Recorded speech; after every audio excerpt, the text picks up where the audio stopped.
time at Roadworthy Rescues, we pull a 55 Pontiac from the grave and put it on the dirt track. Maybe, if I can get it out of here. Hopefully this works.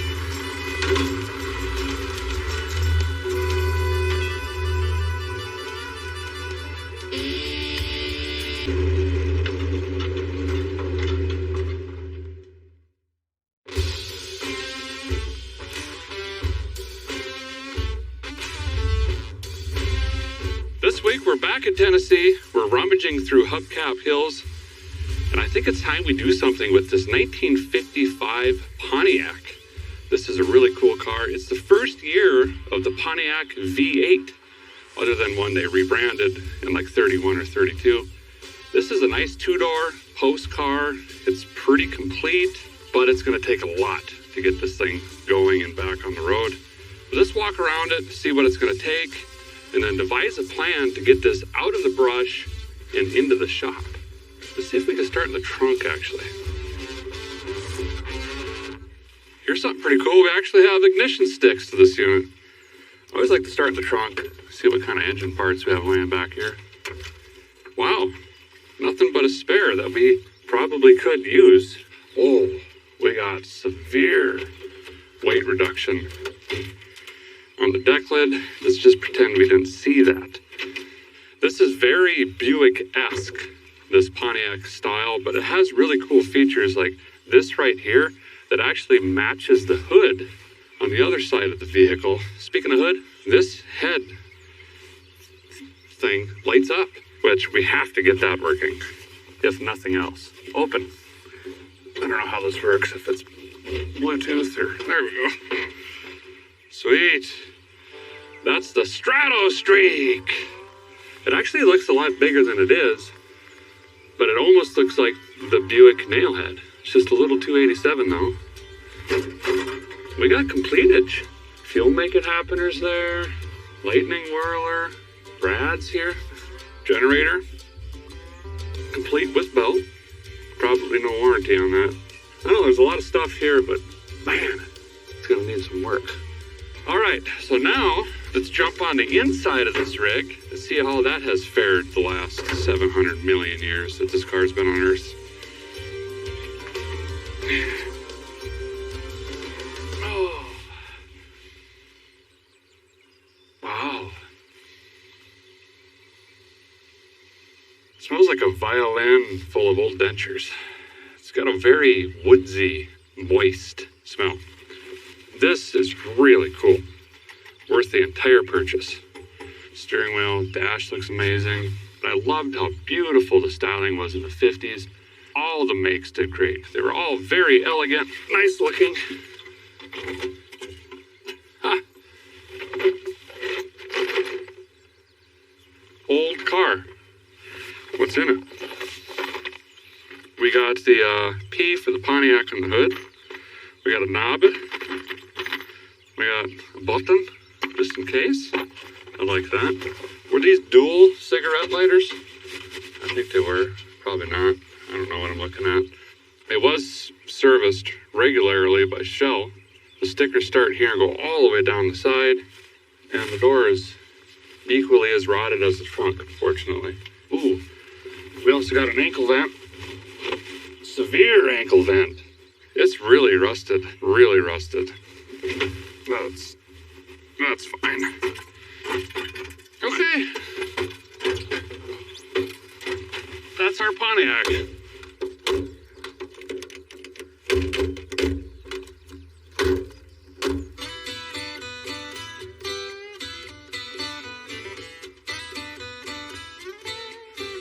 So unfortunately, this 55 Pontiac is pretty far gone. Probably too far gone for us to do some sort of restoration in just a handful of days. But I've got an idea that will get it out of the tree still, have some fun with the car and put it back on the road. We can do kind of a 50s NASCAR theme with this thing, and then we don't have to worry and care about all the rust and rot in the floors and doors and trunk and everywhere else. That being said, it's going to be a tremendous amount of work, starting with just getting this out of the trees. So my buddy Chad is back from season 2. He's going to be helping me with this thing. What do you think about this Chieftain? It's pretty cool. It's got an airplane, a lot of rust. a lot of rust. Doors don't close, stuff like that. But maybe we could slide this around a track, though, and have some fun. Yeah. Sounds dangerous, but yeah. Definitely. Okay, so first thing is probably just try to get some tires on this, get it rolling. Yeah. And then we'll find something to drag it out of here, get it up to the shop. Sounds good. All right, let's go find some tires. So I often get old cars, hide them back here under the foliage and trees, try to protect them a little bit, but they often lose tires, so this is going to be interesting. Look at the roly-polies. All right, repeat, other side. Jeez, man, you're working way too hard. It's too early for that. So we don't have any documented proof of how long this thing's been off the road, like insurance or registration or plates or anything, but from a guy's experience with automobile archaeology, I'm going to guesstimate 28 to 34.5 years this has been sitting. So this is actually going to be really cool if we can get this thing fired back up and running. One of my biggest concerns right now is this should have some form of Dynaflow transmission. They work great when they work, but when they don't work, there's probably 5 people in this country that know how to rebuild that transmission correctly. I've been through it multiple times with my old Buicks. So we'll have to keep that in mind. If it runs, it's a victory, but actually will it go in gear? Good to go. She's dancing on all 4 paws. Okay, so this is an Automagical. We know the front 2 tires turn. We don't know if the rear is locked up or anything with the drive line. Yeah. But I've got a diesel Scout that should be able to yank this thing.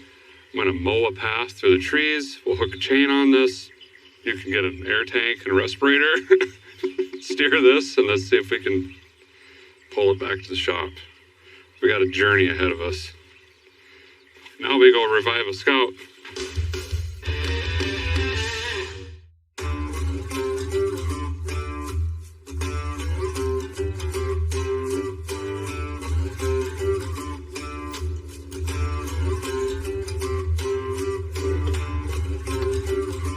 There it is. It's got air in the tires, so that's good. I can't even remember the last time that thing ran.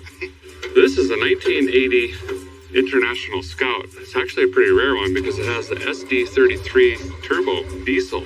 They only made a few of these. Pretty gutless, but it's reliable and 4-wheel drive.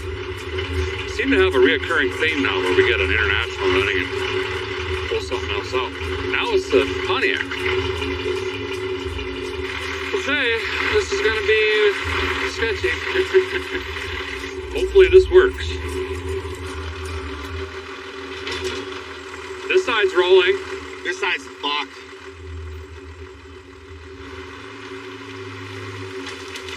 Jesus.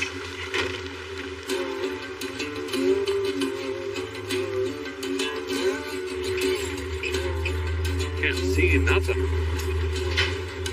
It's rolling now. It is? You want to unhook it? I'll spin around. Okay. This way, if you get cooking down this hill, I can grab a gear before we Bang. get. So I might get a little. I might grab third. That's all I'm saying. Okay, now we're almost out of the trees. We got to go down a trail, through a hayfield, basically down the road to the shop. Should be fine. Love this old Scout. Utilitarian tractor-like. It gets the job done. Go!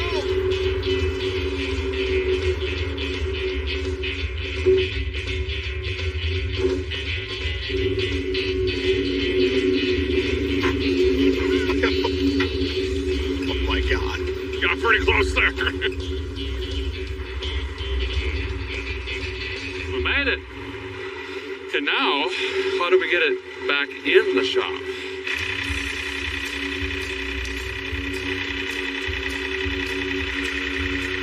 Wow, it rolls really good, actually. That's surprising.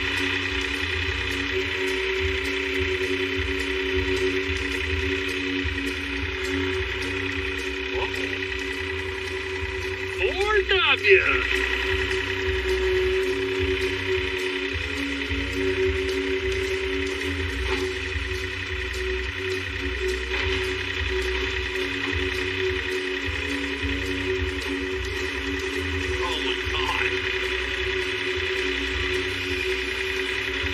ambiance. That was personal. Why is it so poop-like? We've made the trek. The car is in Vice Grip Garage. Now, here's the plan. We don't have one. But I think we should start with seeing if this actually runs first. And it's going to get pretty dicey. But let's get this hood off so we can actually see, get over the fenders, work on this thing. We're going to start with the basics: spark, fuel, compression, probably also check the gears, and we'll probably end up with the least important: brakes. Hopefully it runs. It's been sitting a long time.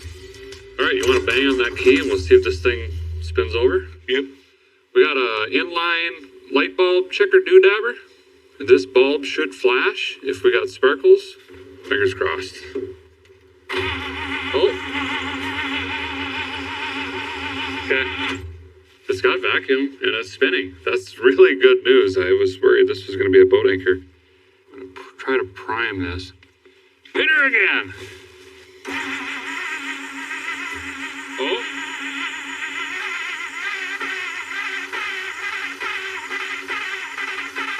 Uh-oh. Yes. Come on, girl. It doesn't sound that bad. Valve train came right around. I'm gonna guess it's got oil pressure. I don't hear any clanking or banging. First time running, I'm gonna say in decades. Look at this thing. Oh, that's so cool. Yes!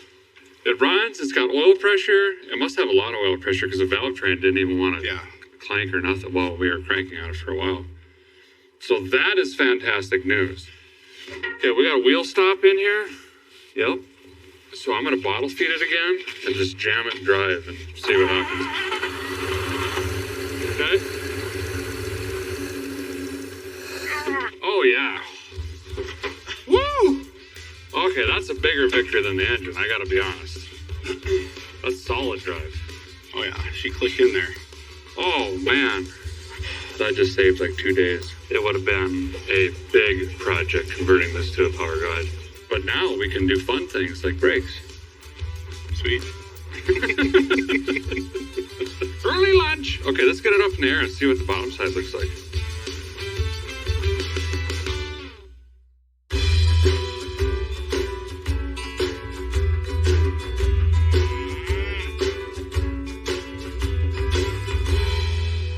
So I think where we're going to start is just a lot of the basic maintenance stuff. Try to get this thing running and idling on its own so we can further assess what's going on here. I'm going to drain the transmission, shift machine. They'll go forward, go backwards box. Chad's going to crack the plug on like fuel tank, see if anything is even in there. Oh, that smells real bad. That looks like 10W30. It's like fresh motor oil. Oh, that's brutal. So we're getting into the Earl filter here. This one's a little bit different. Some of these older rigs, you just have a canister basically, or filter insert would go in the canister and then boop, you just put this up. So eventually, obviously, as the automobile progressed, you get the whole thing to spin on. In this case, you keep reusing the can side and just drop this in to change your filter. Ooh, and that is one slimy, not so goodish looking filter. Triple trapper. That's cool. An old triple trapper. Ah.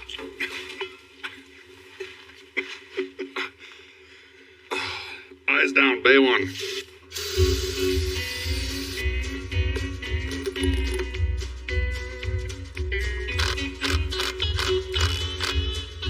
Triple trapping. Should run like a scolded coyote now. So my earlier estimates of how long this car sat, I think, was poorly misjudged. This car sat so long, the belt has hermetically sealed itself to the pulleys. we can't seem to get it out.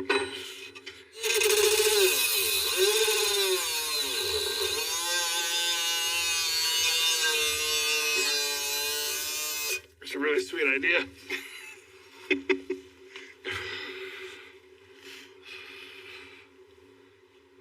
Is that a standing wheel on it? Yeah. What would you use?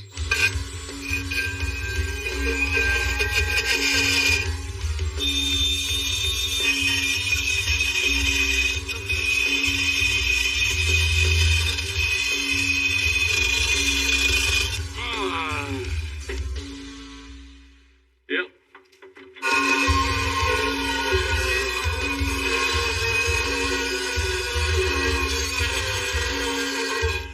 This episode of Tennessee Metal. See what I did there? Okay, put that belt on. Let's go home.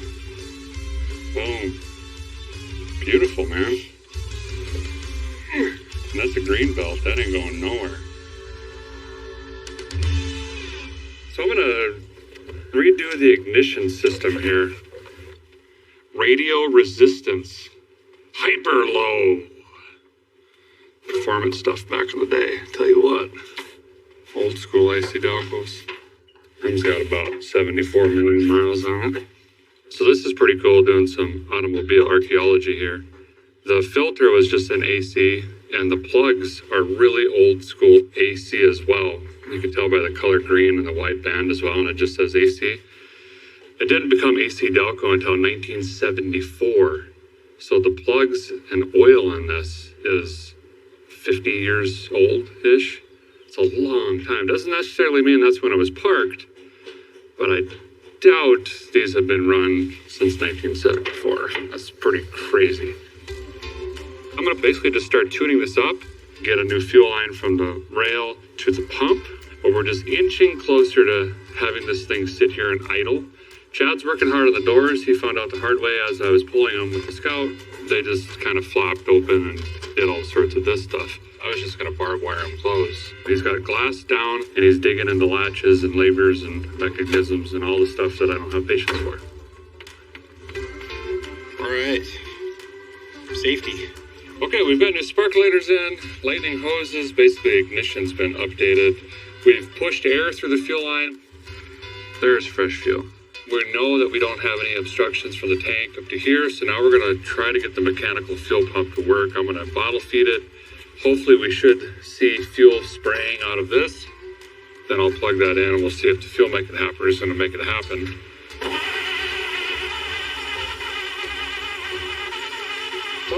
Whoa. It's pumping. So let me plug this up. It's crazy how this thing is just like slowly coming to life. Okay, give her a go. Uh-oh, again.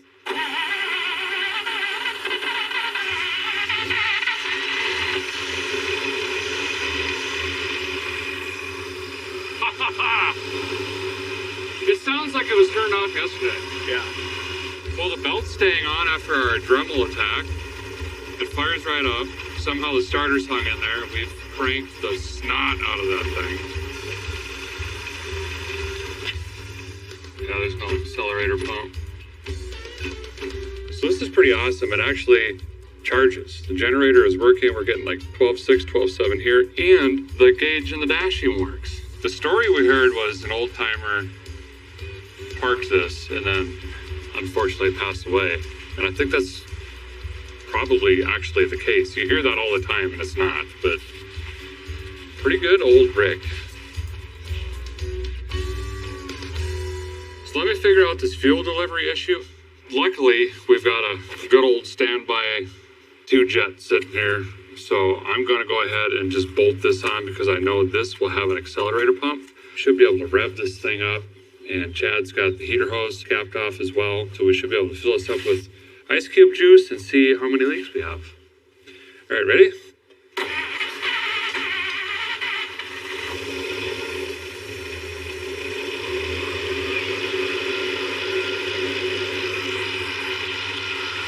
Sounds so much better. Yeah.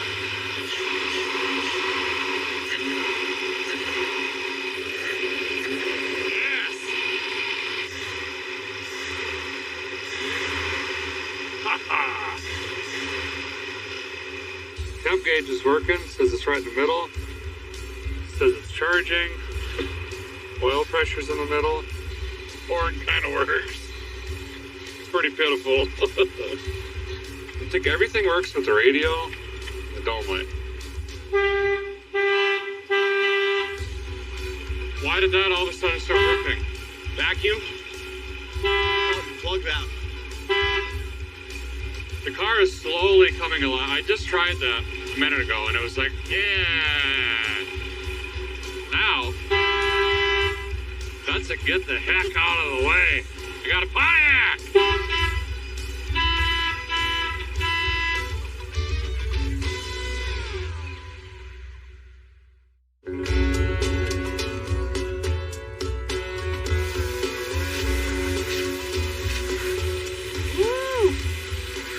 Almost see out of it. Well, good morning. We had another really late night last night, but we made big progress on the Pontiac. Yeah, we got the brakes figured out, we got the rear brake drum turned, and now it stops going forward and backwards, so we should be good for some driving around in the track and stuff like that. We got the master cylinder replaced, and we had to replace a lot of lines. We got a brand new line to the rear, both front sides, the rubber lines, all of that, but it's bled. Feeling pretty confident. Then we got the exhaust fixed. We cut off the old muffler, straight pipe through with a little turn down. We're kind of just tootling around with little things here, waiting for Browder to show up. He's going to start hand lettering and painting this car. I have started taping, which that's going to be a big process. We're going to get all the chrome covered because the nanosecond that lettering is dry, we're going to clear coat this thing in and make sure we preserve and protect all that hand lettering for years to come. And then we can finally go enjoy this thing, hit the highway, find a track. Oh, yeah. All right, paving, commence.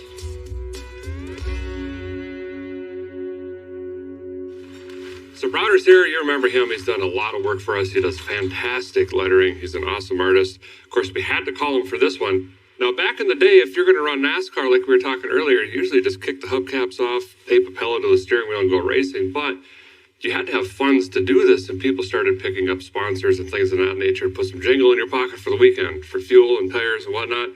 We're going to do the same, and of course, we had to go with Hot Rod Magazine. So Browder did some research, and you combed all of the archives for 55 specifically. Right. Obviously 55 Pontiac, but the lettering on the back for the Hot Rod Magazine, that is era specific.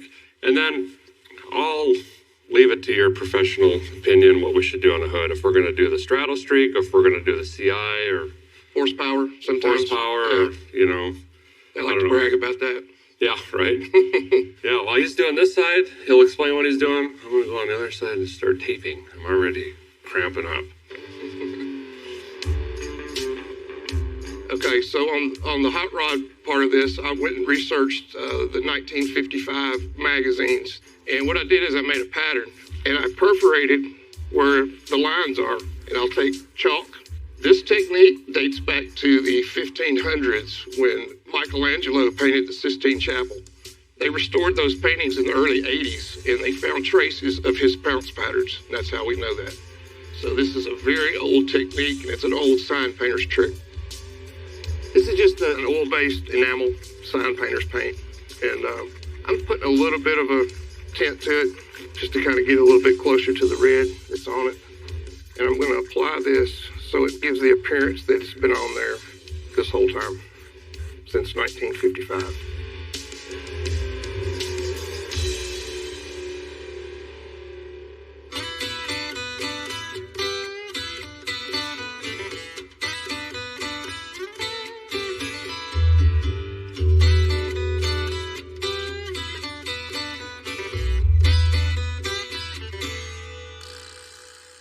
Browder's up on the roof now, putting our driver, and he's going to be putting on there Robert E. Peterson. Now, some of you might be familiar with that name, but it's the founder of Hot Rod Magazine, i.e. the quarter panels back here, and Fast Forward, Motor Trend, and, well, honestly, this show. So I thought it would be really cool to get him up on the car there and be a tribute to him as well. Meanwhile, Chad and I are still taping off. This side is almost done. It's looking fantastic. Once we get some clear on this, it's going to be just amazing. Wait.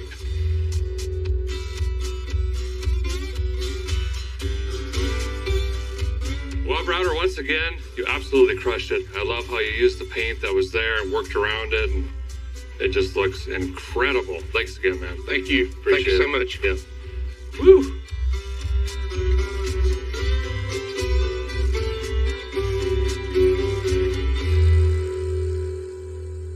So to complete our look, we've got to change the tires and wheels, obviously. We're going to keep the steel wheel look, but these are really skinny, and obviously the tires aren't holding wind. So we're going to upgrade to some 15x8 steel wheels, and then the BF Goodrich radial TAs. These are 215/70 15s. And of course, you got to do a white letter out, right? So we're going to mount these up first, and then I'm going to paint them. It's going to save a bunch of time and hassle. Just lean in, and I'll Put my face by the side. just... So the tires we got off the interwebs are way too narrow for our wheels, so we're going to try to stretch these on here. The old school one. Bring the thunder!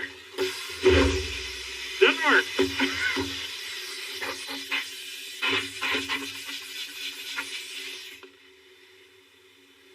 Hey, look, man, it looked cool.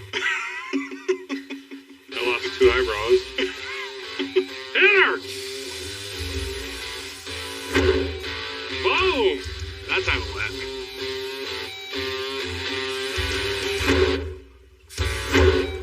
Gloss black is what we're going to go with. To tighten the rust, like the age of the car, the shadow on the 55, it just made it look really cool. We're going to let these sit for the night. The car's got to dry for the night as well, all the lettering and everything that Browder did. And then in the morning, we're going to clear coat it. These will be drying mean whilst. We'll mount them up. But I think we're going to try to drive this thing to the track.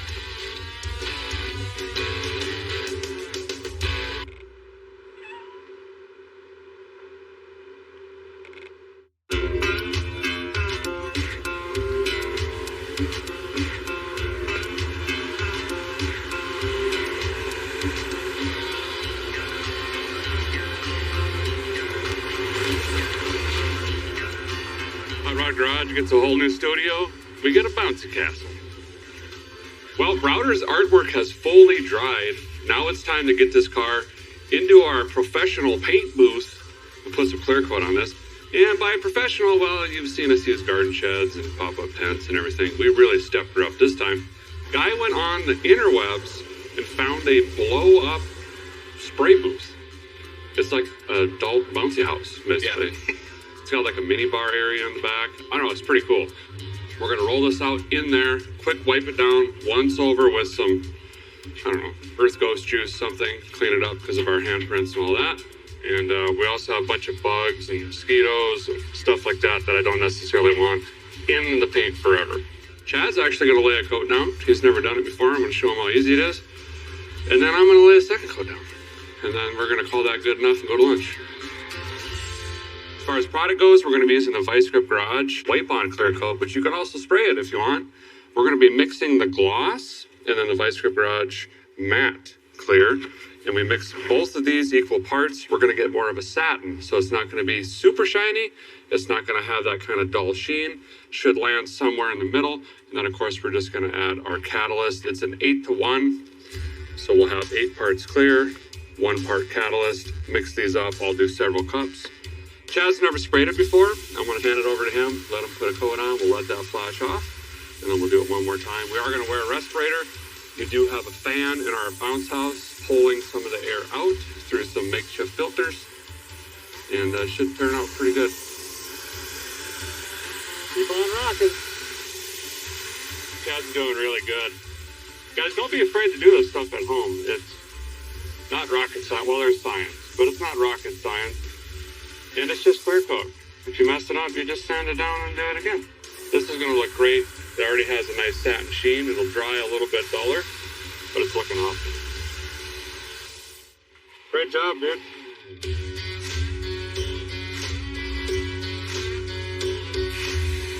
Feel the rust blowing? Oh, yeah. Seal it in. Yeah, we wanted to get that in there. It's the 3D effect.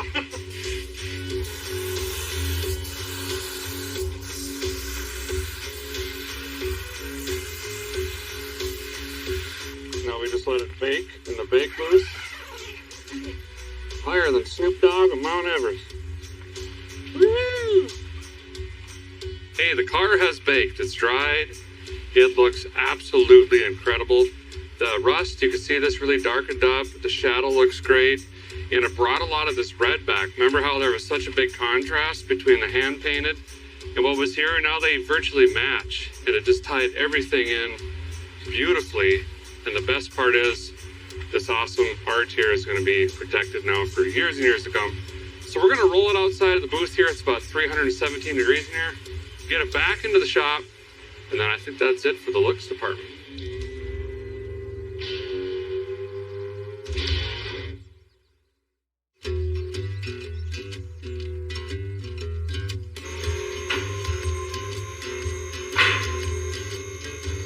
Okay, so got the car back on the lift. Chad's going to put the new tires and wheels on.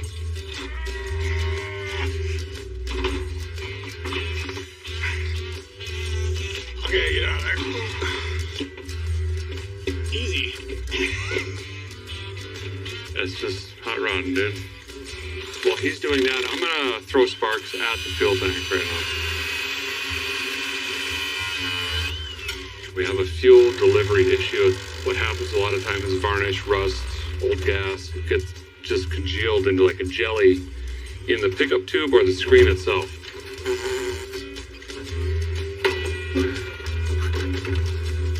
I think this is shot.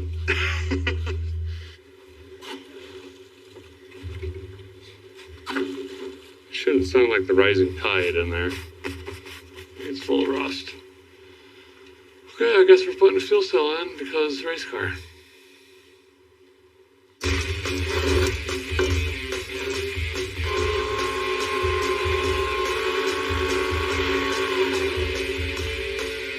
Okay, that's vacuumed. Then we're going full race car.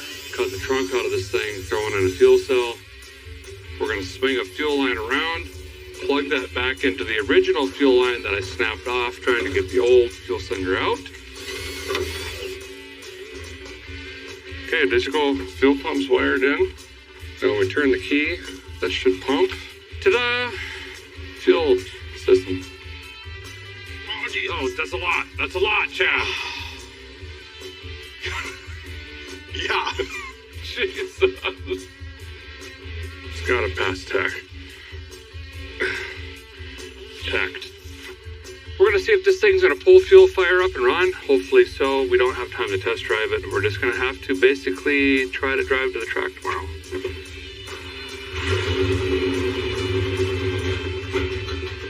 No, this thing's gotta pull fuel. Hold on. Come on. Come on. Come on. There it is.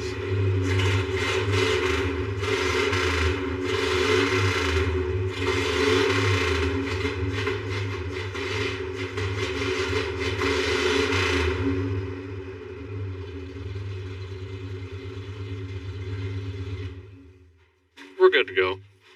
We're going to head back to Thunder Hill Raceway Park. You guys remember the bare metal Bel Air? Same track. It's going to be a lot of fun. We might even try to post up some times. Chad versus me in the old 55.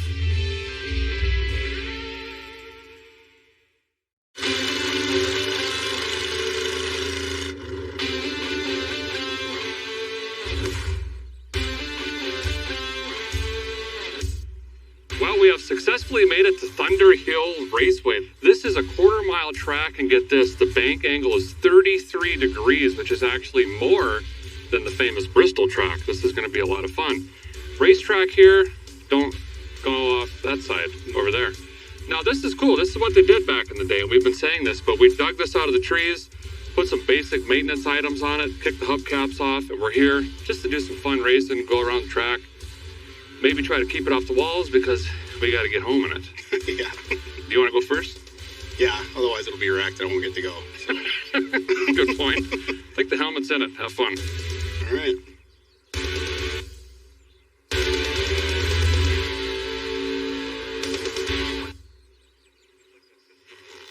Oh, I don't know if this is extra large.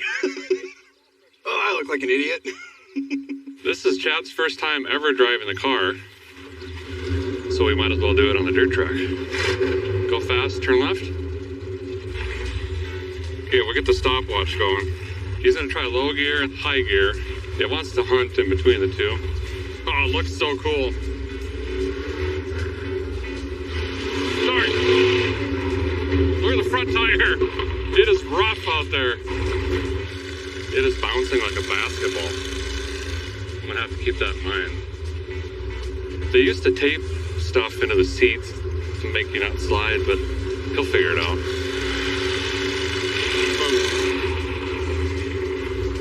29.33. I can't remember what we were running in the bare metal Bel Air. I think it was slightly faster. But this one looks way better, let's be honest. Giver! Feed her the onions! Visors are all shook down. 29.47. Consistent little devil. I can't do math, but that's really close.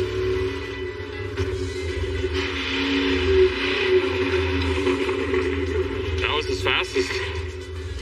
It looks so good. Imagine 20 cars that look similar ripping around.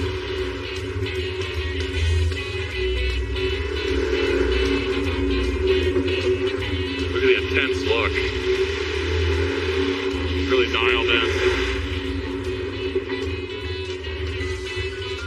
28.44 is probably a record. Oh, pit stop. Is it getting hot at all? Still has oil pressure? Sweet, dude. Dude, the front tires look like they're about to rip off of this thing. Like they're bouncing off the ground. Right here, it's so rough. It's like everything's fine.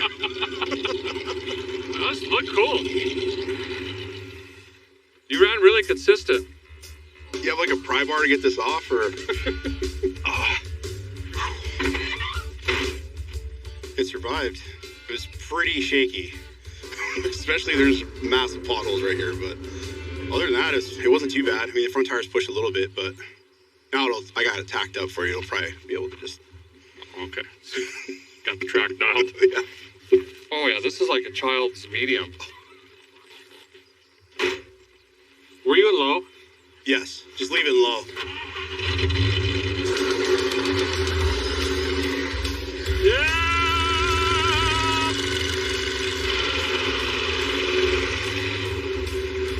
Oh my God. It does bounce.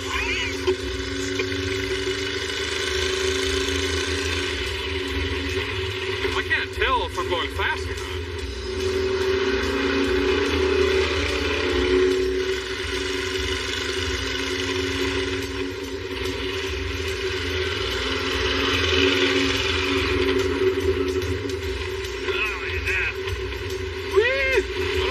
Tongue was hanging out, but it was. Oh. There's the bumps. Man, these guys, nerves of steel back in the day. They'd race on sand, asphalt, concrete, dirt, mud. It didn't matter. They just wanted to go fast.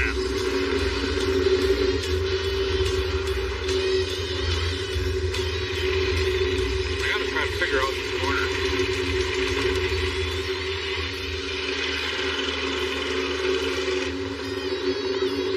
A little faster. 2706 is that one.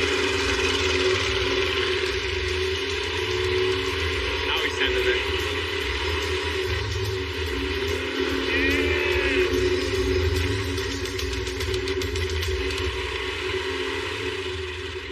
Oh, it automatically shifted.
can just only imagine being door to door with cars like this. Very little control.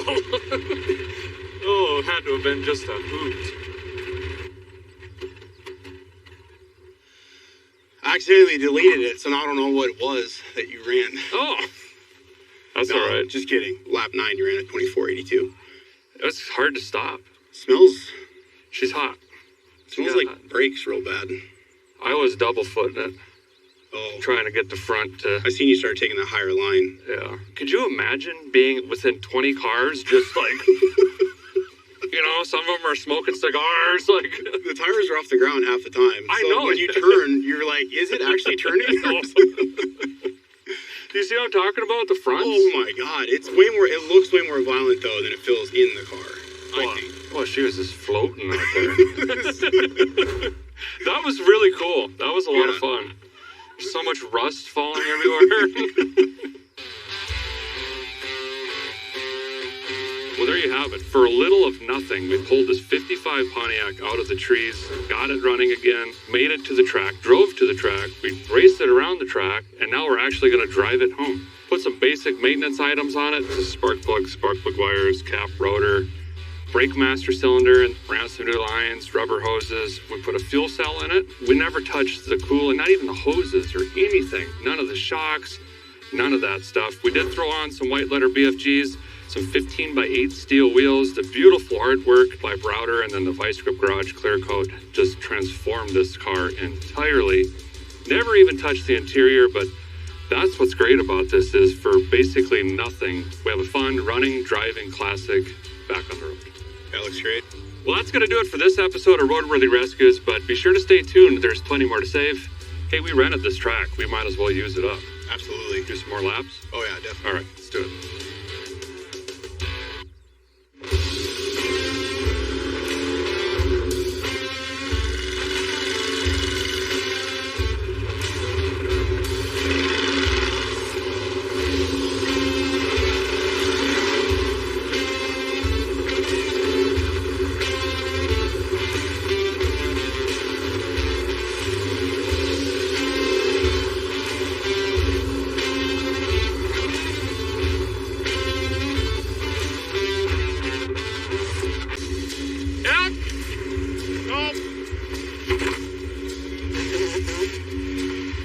This time on Roadworthy Rescues, I try my hand at carpentry. Yeah! Pretty good at it, I think. Bingo.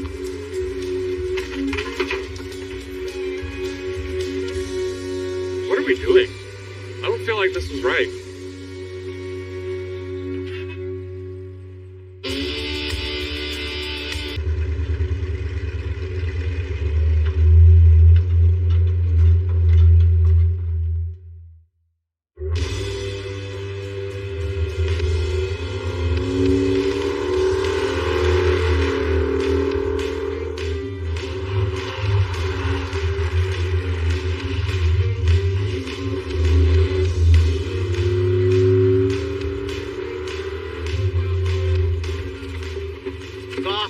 What's dragging? We're weighted down, I think. Oh, here. Yeah, that helps.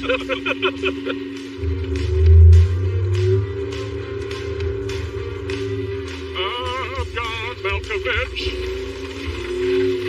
Get me out of this thing! Look at Sean's face. I don't want to be in here anymore. We'll go find the truck.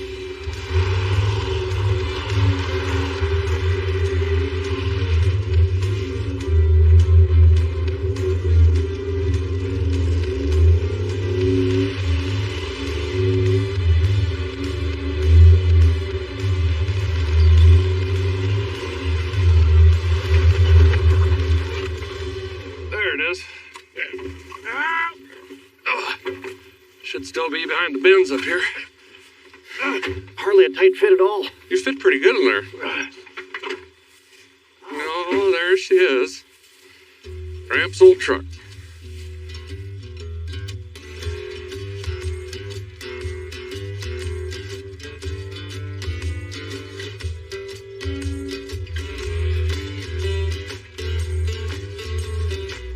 back up on the family farm in North Dakota.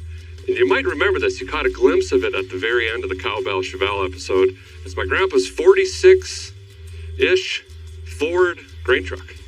And this truck's been off the road for 41 years. 1983 it was parked, which is pretty wild. And I think we're going to try to get this thing running and actually try to put this thing to use and haul some peas to the bins, which I think would be really cool. But we got to walk around this thing and see what it's going to take. We're really going to... This is going to be a lot of work. So I got these guys here to help me. Christopher's a jack of all trades / carpenter. So I think he's going to try to tackle the bed. And then Sean, I don't know, he lifts heavy stuff and can do body work or something. This is what I'm worried about. This is a 59 AB flathead, and rumor has it, everybody across the land has tried to get this engine running and has failed. We're gonna have our work cut out for us, huh? Yes, we are. So I'm gonna probably try to tackle the engine side of it. Hey, these are full. What's full? Oh, we got oil. Let's go check out the inside. Chris is digging.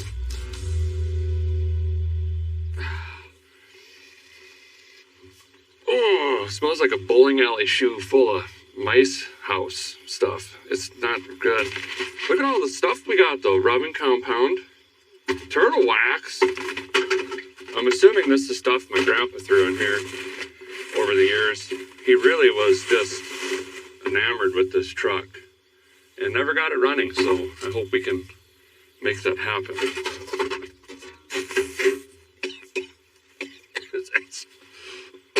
It entered my soul. It's really bad. And on the column right there is the registration. Right here, North Dakota Ford, 1.5 ton, 1946 truck. And this is from December of 1983, which is wild. It says it's got 32,000 miles, which I'm sure, positive that is original. The only time this truck would ever go anywhere is when you're hauling grain. So this is a lot of work. Just check out the box. This is going to be a lot of work too, speaking of work. What do you find? So they're carriage bolted, which are going to have to be cut off, and they're nailed. The wood's a little soft. What kind of wood is that? Balsa. Balsamic vinegar. So we want to make this functional. And if you're hauling grains, we don't want to lose 40% of it on the gravel roads getting to the bin. So unfortunately, all of this needs replaced. You're about to see 3 grown men procrastinate to the fullest. Yeah. You know, Thomas is around here somewhere. We should drag this down to a shop. And I think he's going to let us spill oil in his new shop. It actually has a smooth concrete floor. Brand new. And maybe even talk him into helping too, because this is going to be all hands on deck. Should we try to pull it with the Chevelle first? Yep, 100%. Okay, here we go. Coming in hot. Blip, blip. Oh, this is easy. Yeah. Just so you know, this is never going to work. Yeah, you just got to keep hitting it. We're only doing this because it looks cool, I think. No, this is going to work. Oh, you think so? Yeah. Oh, yeah. Yeah, keep going. It's moving. Hold on. Oh, was it scratching the paint? Yeah, here it is. Here, chain snap. Ah! Yeah. Hey. Dude, it's moving. I hit it like that one more time. Ah!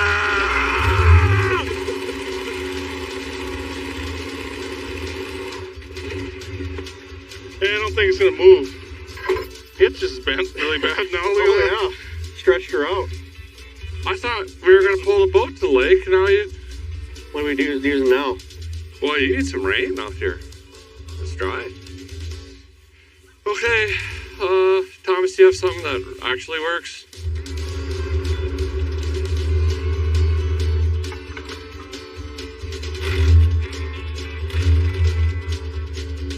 I'm dead.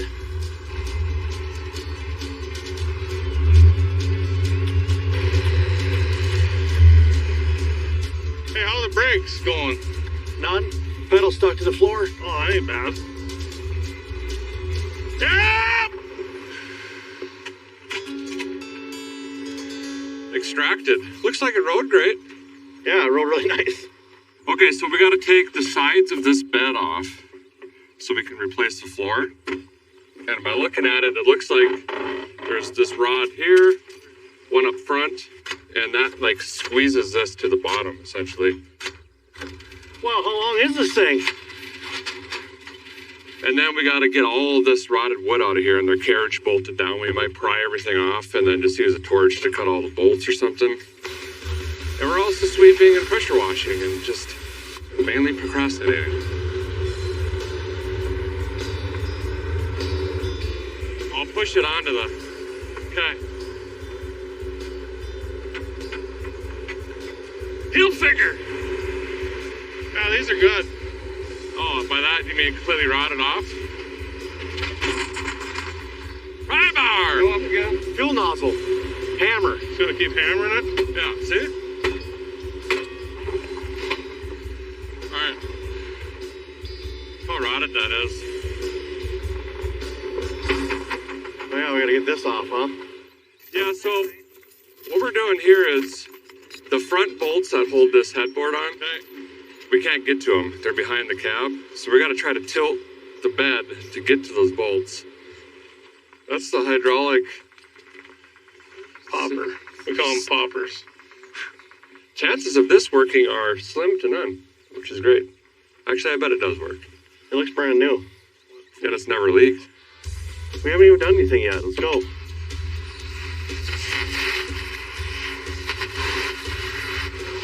Fire! Precision. Hey, everybody watch out!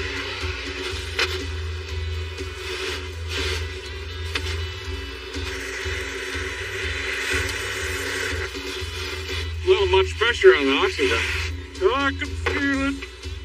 I thought we were keeping that. Yeah.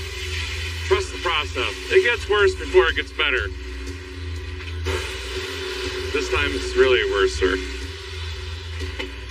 You got it, dude. Yeah! I'm sure Grandpa would be really impressed with the operation so far. Bring her down! Jerry Maguire! Yep!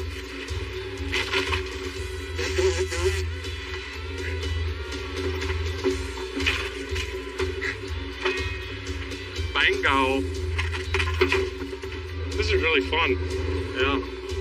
This is a huge project. Like just rebuilding this box alone.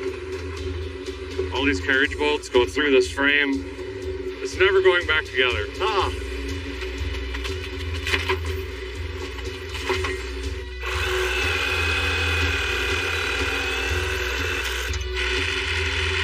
Diablo! That worked. Popped right off. That didn't hurt. Everything's fine. Why don't we just go to lunch and think about what we did? Okay, see you later.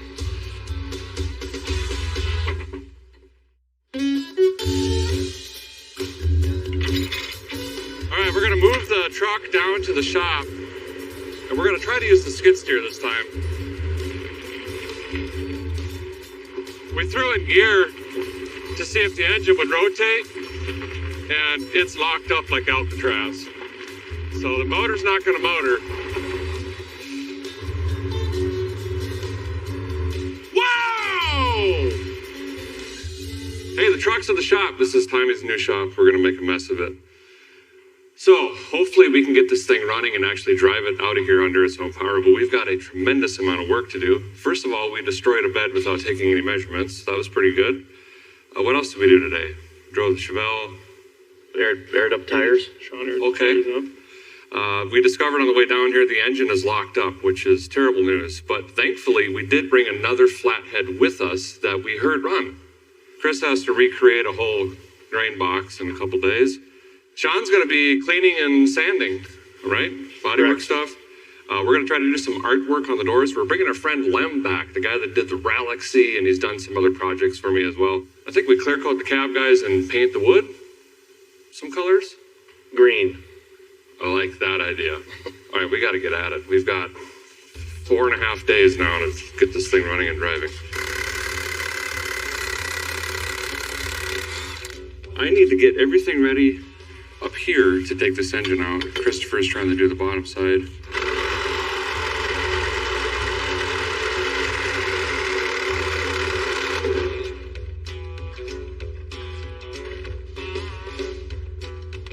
Barely any mice in there, huh?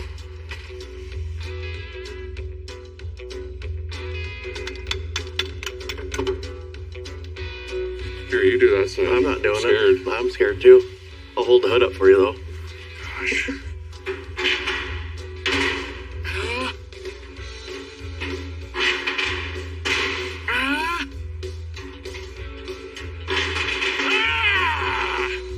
Yeah.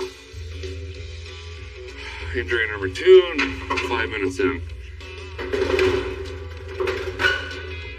Oh, this is way lighter than I thought.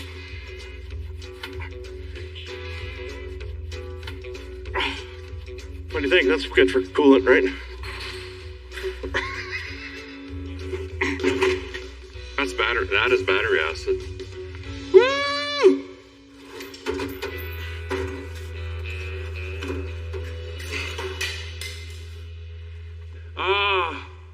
Hey, check this out. It's 41 years, full-on, multiple dwelling unit housing. Not even like apartment. I'm talking like condominiums. I see a pool over here, a rec center, tennis courts, everything. Aha! There's the original lug wrench.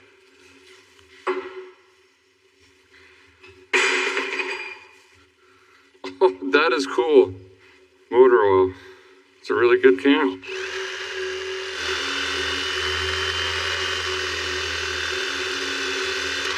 Why is there a sawzall running?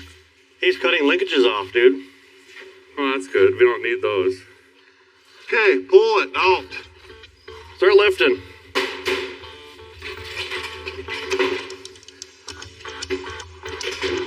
Full pull. Get out of the way! That's not working. That's not. Hung up, huh? It's hitting right here. We're gonna lose Tommy Shop if we don't get this out of here. Now you can go forward. A little bit more up. There you go. Diaphragm! Diaphragm! What? That means the PTO still looked up. Yeah. Told you.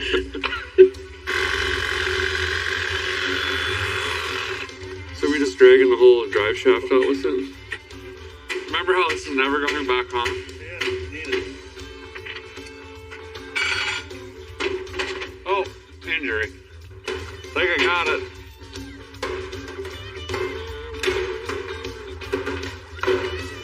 Well, a day of destruction was actually progress for us. We had to dismantle the entire bed, and we got the flathead transmission out. Now it's just trying to figure out how to put it all back together. We still have hopes by the end of the week we can have this thing running and driving and haul some crop with it. Maybe. I don't know. But we're going to dig in again tomorrow morning. We'll see you then. How do I get out of here?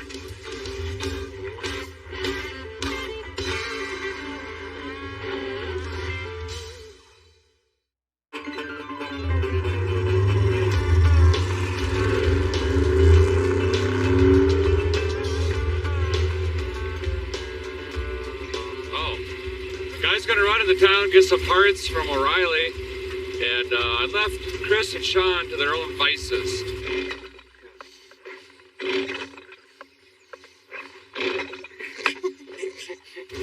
They have to get all of the stake pockets and hardware and metal off the old lumber. It's gonna be a big project. Nope. You cutting rocks with that thing?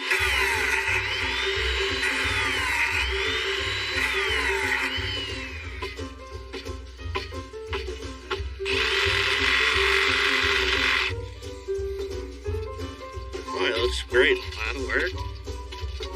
Hey, remember any of those measurements that we spent 8 hours taking there? Nope. So while they're doing that, I'm going to pick up some much needed necessities. And then we'll meet up again this afternoon and keep thrashing on the old truck. It's going to be a challenge, but it's going to be worth it. Grandpa would be proud.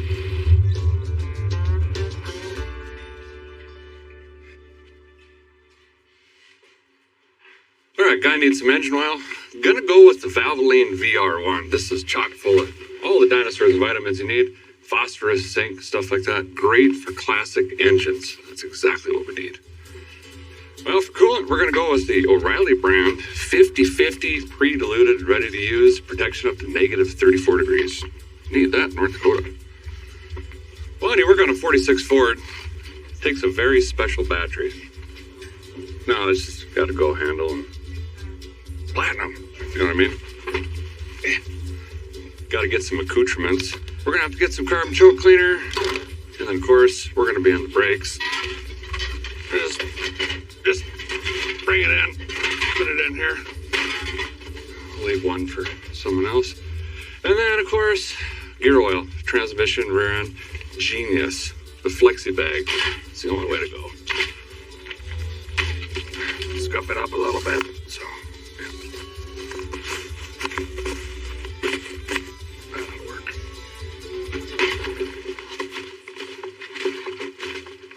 All right, let's get started. Did you only need 2 of the O'Reilly antifreeze, or did you need more? I think we'll take a box plus the 2, please. Okay. Because I'll spill 5 gallons on the ground and then sock mop it and then put the rest in. Not a problem. Allegedly. Did you know you can earn 1 point for every dollar spent? And you reach 150 points and you get a $5 reward, which is automatically issued to your cell phone? Yes, and then I can scan it right off your cell phone. Do you have the rewards? I got a coupon. All right, I'll take that coupon and scan it real quick. Do you want your Wow, that's a wall tree? hanger. Yeah. I'll be right back with the box.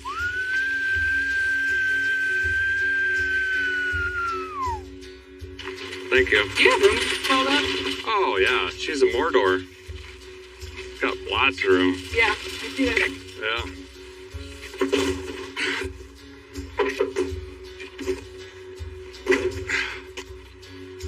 All right. Oh. Most important part. Well, another successful trip to O'Reilly Auto Parts. Let's get back to the farm and get wrenching. I might take the long way. Enjoy the Calbell Chevelle a little bit.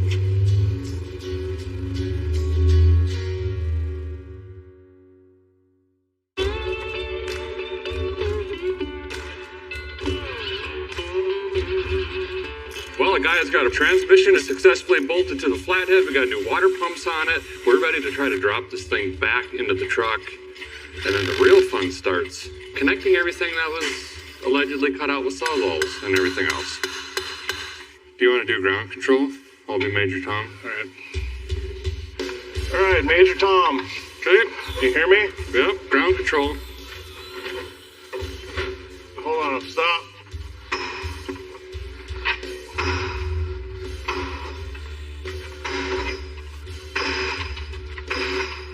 Okay. There it is. Motor's in. It's in, officially. We've even got the front bolts in. Chris, is it lining up down there? Oh, yeah. See? So now, we just have to figure out what all these cloth-wrapped wires mean and what they do, and accessories, and belts, and fan, and radiator, and hoses, and some brakes, and we have to build a wood bed still. But you guys got started on that today. We did. So, we're doing pretty good, but we're going to call it for tonight. Get cracking on it again tomorrow. See you then.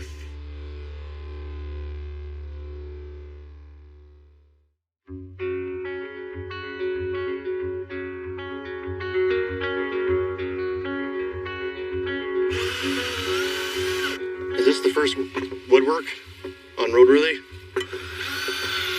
Well, you can probably hear we are already hard at it back on the 46 Ford. My buddy Lem's here. He drove all the way out to the farm to do some more artwork for me. You might remember him from season 2. He did the Ralaxy, all that great stuff on the quarter panel and the meatball on the door and a bunch of other stuff. And he's done a lot of work for me over at Bicycle Garage too. He whipped something up on the door that I think you guys are really going to like. You're going to be doing a pounce pattern, right? Yeah, I made one before I came out here, but we got a paper pattern of a logo. Yeah, it's going to be really awesome. So you're going to put Bieri Farms, you got a windmill in there. Kind of era correct 40s, 50s kind of looking stuff. It's going to be pretty cool. And then I'm going to cut him loose. He's going to do some freehand pinstriping, some other stuff maybe. Spill some paint all over this truck. It's going to be great. So now I need to shake the truck violently while he tries to paint. Yeah, more help. Thanks for coming, bud. Thank you.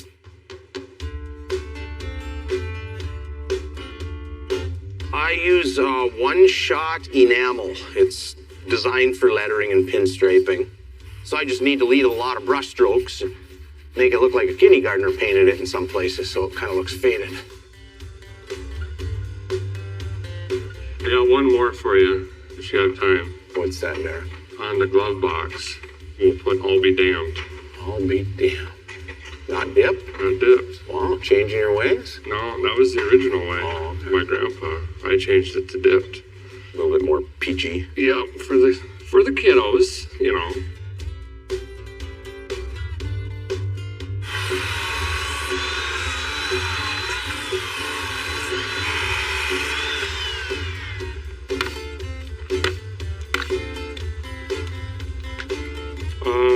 Both my brothers are losing their mind right now. Oh, they're trying to make something re-crooked that was built 80 years ago. And this thing called the tape measure is really confusing them. But they're getting there. They're getting it done.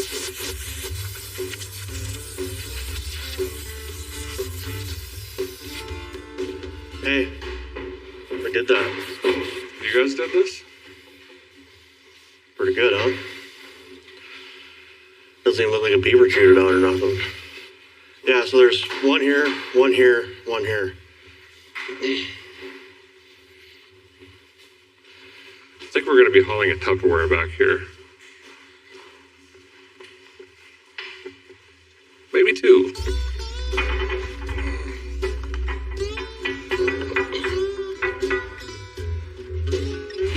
It's really got the patina in it now. Looks like a plane prop or something.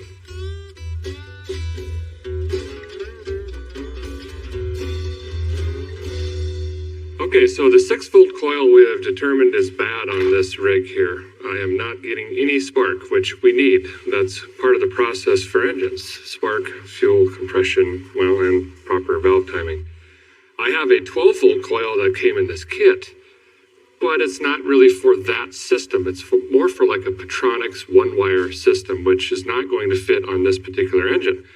So now I'm going to try to cobble together a 18-volt coil, essentially, by running it in series with the old one. This is going to basically damage that. It's going to make a weak enough spark to maybe fire this engine so we can tootle it around. Just trying to make something work. You know what I mean? When life gives you lemonades, trade it for whiskey. This looks like a really bad science experiment. Yep. Okay. Operation Shop Burn. Yep. That is spark. Also just pop my lower back. It should start with a key.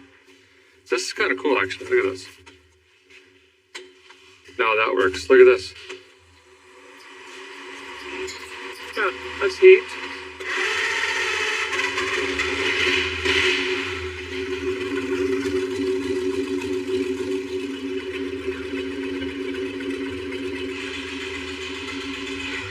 Okay, now I feel better. Well, Lem's all finished up with the pinstriping. He knocked out the hood for us, highlighted the Ford. The doors look amazing. Cab, and even talked him into touching up the box sides there, the stake posts, a little bit of color. Looks really great. Well, we are past supper time at this point, but if we're going to drive this in a field with some peas in the back, we've got a lot of work to do in just a couple days. Sean and Chris are out of the truck, handling the drive shaft, the PTO, some bracketry, doodads. We're working on the bed. I'm working on a fan relay, fan temperature switch, the electric fan, the dash stuff. We're just going to work into the night late. Hopefully tomorrow we'll be down to brakes and the floor. Okay.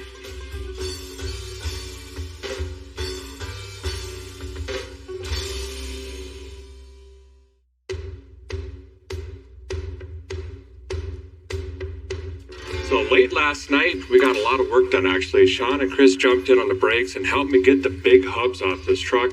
And the rear, you got to pull the axles and everything out. Bearings look pretty good. We're just going to pack those.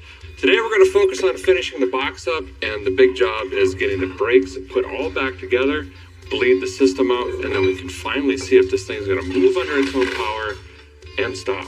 Pretty exciting, actually. Okay, hold on.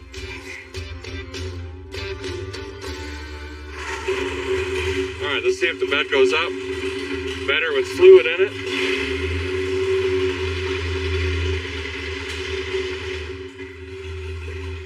Success. So the good news is now we can complete the entire construction of the bed.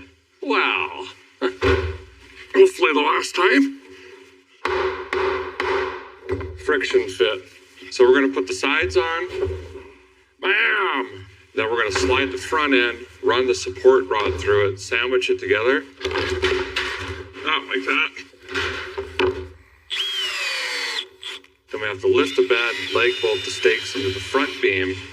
Then we can fit the rear end, which has the opening gate. And then, bam, this thing is ready. I feel like we're breathing in half the virus. So I have about 24 hours to live, so we got to hurry up.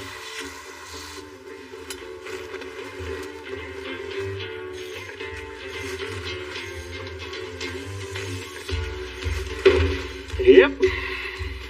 Brand new seat installed.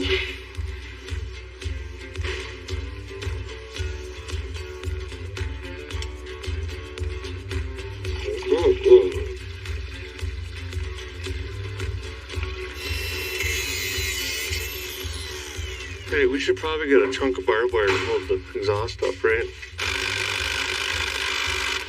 We're tying it to the leaf spring, huh? When you want it to hang on wheat and stuff, you know, alfalfa. Yeah, that's how it would be. Yeah. Yeah, as the owner of a muffler shop, this feels good.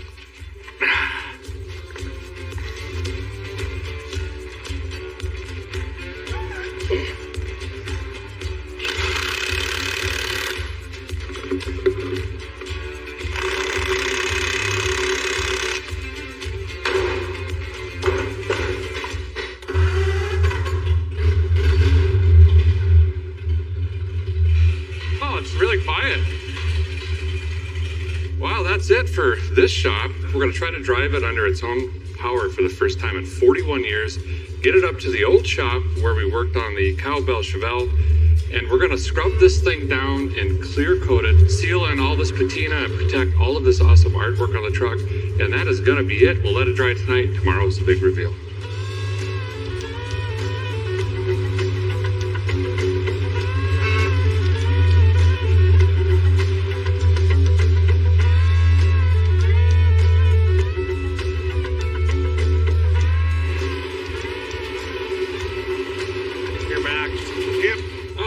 Runs pretty good. Pretty safe. So we're in the old farm shop. Many of vehicles have been painted here, implements and tractors, few of my own cars, and we're going to continue the tradition by spraying the old grain truck down here. We just finished wiping it out with gray Scotch-Brite and 600 grit and the tough to reach areas there. Now we're ready to spray on some clear coat, and we're going to be using the 1776 Gloss Clear from Vice Grip Garage. It's a premium automotive grade clear coat that gives it that super wet look, and it's going to seal in this artwork and all the patina and everything. Really easy to spray and mix. Throw in some activator, which had a pretty bumpy ride here. Throw it in the gun and spray it on. So we did add some hardener into the artwork here, but I still got to be a little bit careful with it. This is very, very fresh. So what I'm going to do to start is just do a light dry spray in all of the artwork. Then I'm going to work a little bit into the grill up front and behind the bumper. Basically get all the wet edges in here that are a little bit more difficult to make sure we have product in it. We're going to let that flash off 12 to 15 minutes or so. Then I'm going to come back and do another basically dry light coat on everything. Let that flash. Then we'll do a nice medium coat, and that should be it. And we'll let this thing literally bake in here. It is hot and dirty and full of birds. Perfect for clear coat. Fumes aren't so bad in here. Must be enough leaks in the roof. Shooting holes in it with BB gun.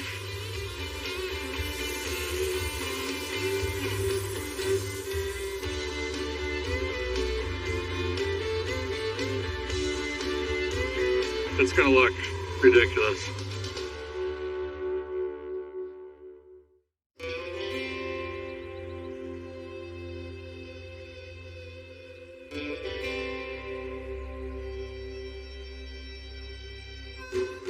Well, my grandpa's 46 Ford had been sitting for 41 years and most recently sat up behind the grain bins for decades. He had always wanted to get this thing running and driving, and we accomplished that after a 4-day mad thrash on this thing.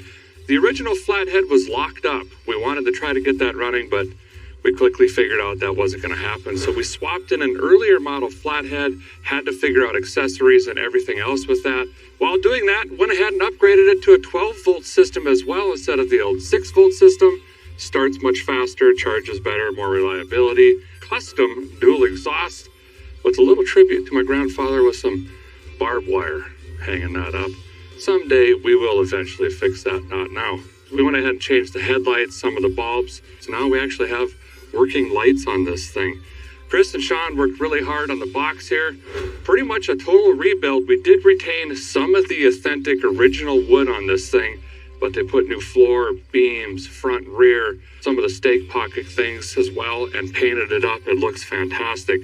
The tires and wheels, well, we had to get new rubber on this. They were all flat, rotted, old. We finally found a guy that was willing to deal with the Widowmakers, rattle canned up the wheels. They look fantastic. Paint-wise, our buddy Lem came out and did some awesome, really cool, era-specific kind of artwork on the thing, and I think it really looks incredible. And then we topped all of that off with the Vice Grip Garage 1776 gloss clear. Really made all of this just pop, and it's going to seal all of this for years to come. We hope to use this in parades and family events and actually on the farm. And speaking of which, we're actually going to road this truck right now down the gravel roads in North Dakota to a farm ran by family friends. They're harvesting wheat, and we are going to fill this box with wheat and get a payday. So let's jump in this thing, fire it up, hit the road, and see how it does hauling wheat after sitting for 41 years.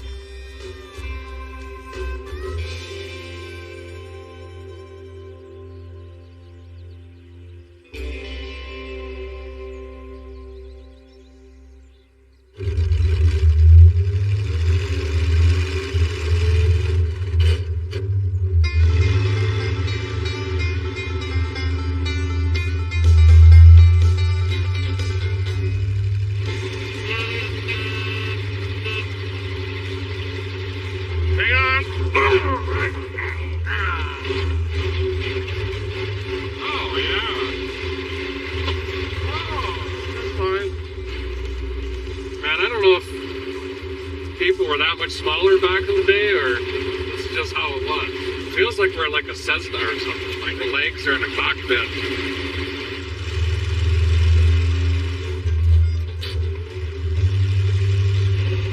There we go.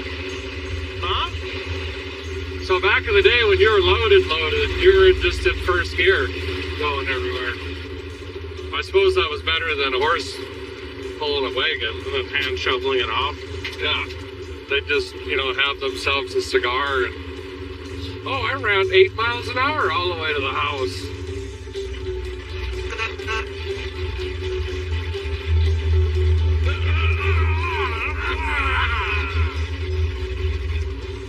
Wheels are balanced pretty good. I really balanced them out.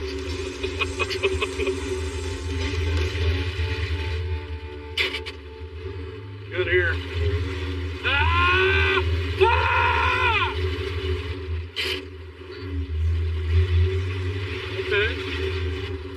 Old Bieri leg with the Bieri truck.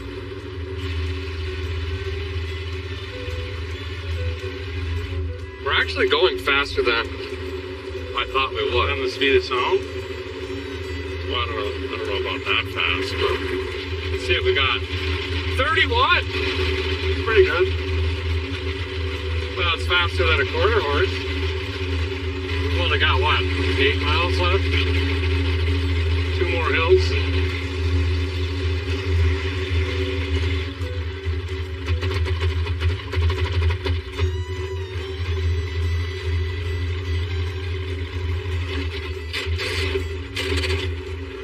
Maybe the carb's plugged on.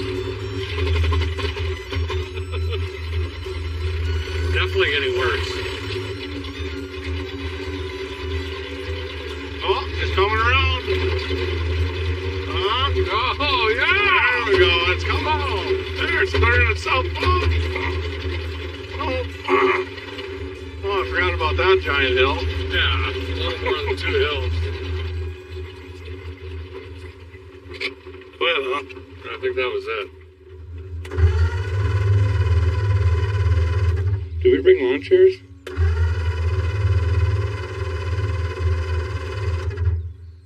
Let's cut a bale open. Make a Mississippi hammock. Well, a guy and a guy were coming over the hill over there. Fourth gear, just rocking about 6 miles an hour. And some weird noises. Some banging and clanking. Leaned forward towards the dash. Yep. It quit. It didn't sound good. We're going to check, make sure the fuel pump is pumping. And then I think I'm going to try to take this carburetor off, burn my arm severely on the upper rad hoses or muffler pipes. Fuel pump bad. Fuel. Motor hot. Motor hot. Already Motor immediately blistered. Oh. Carb's clean. Carb is clean. No, it's not. Open your pallet up. It's like mining. Oh, you want me to shake it a little bit to get the chunk out? See that stuff right there? Look at that. There's like part of an oak tree, some almonds.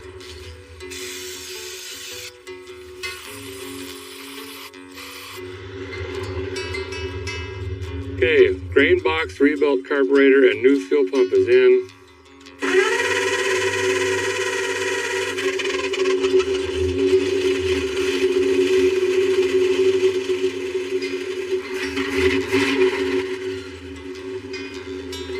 Doesn't run any better, huh? No. You ready to go? Yeah, let's go. Okay. Roll out! Come on! We're late. We got a whole drain. We're gonna lose the farm unless we get the $87 in wheat to the elevator.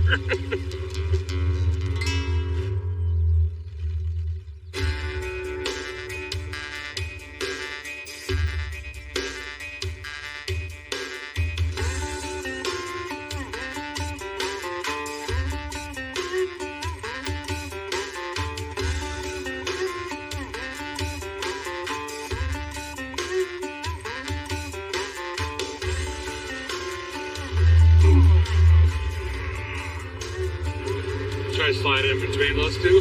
Yep. Hey, we made it. We made it! Yeah, we're on the farm now.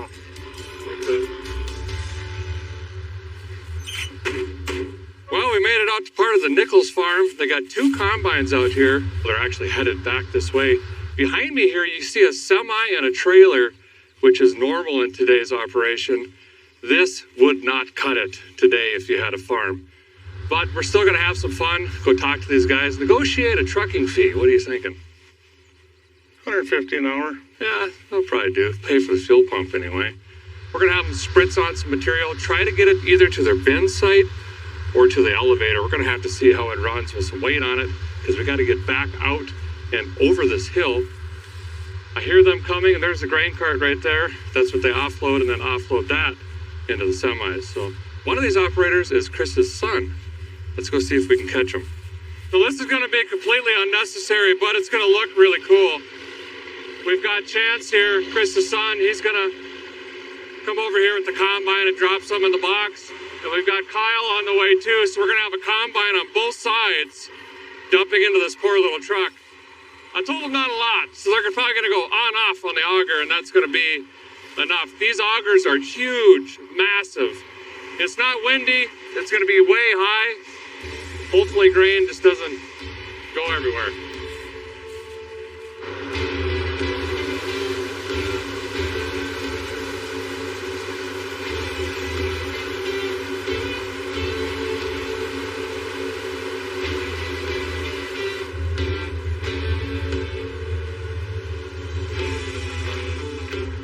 About a half a box. Gonna run into town and drop this off. Might make some money today, actually. Oh, Oh, my paint. Look at that, it ain't even leaking.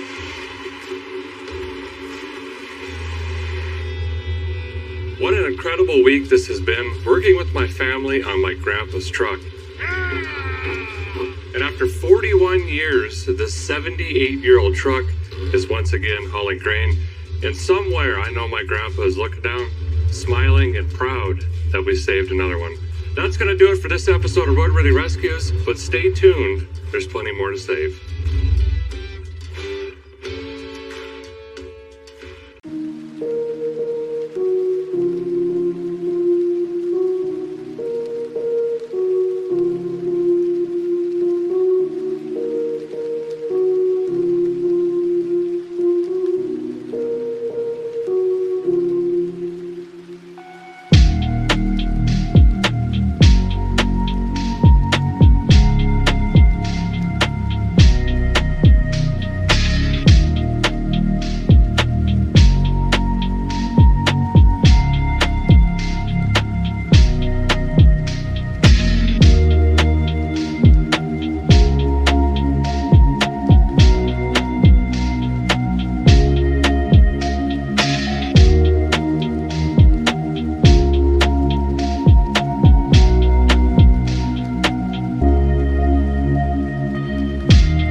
Roadworthy Rescues.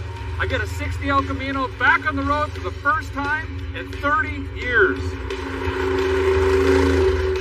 Ooh. Next stop, Cadillac Ranch. This is going to be really cool.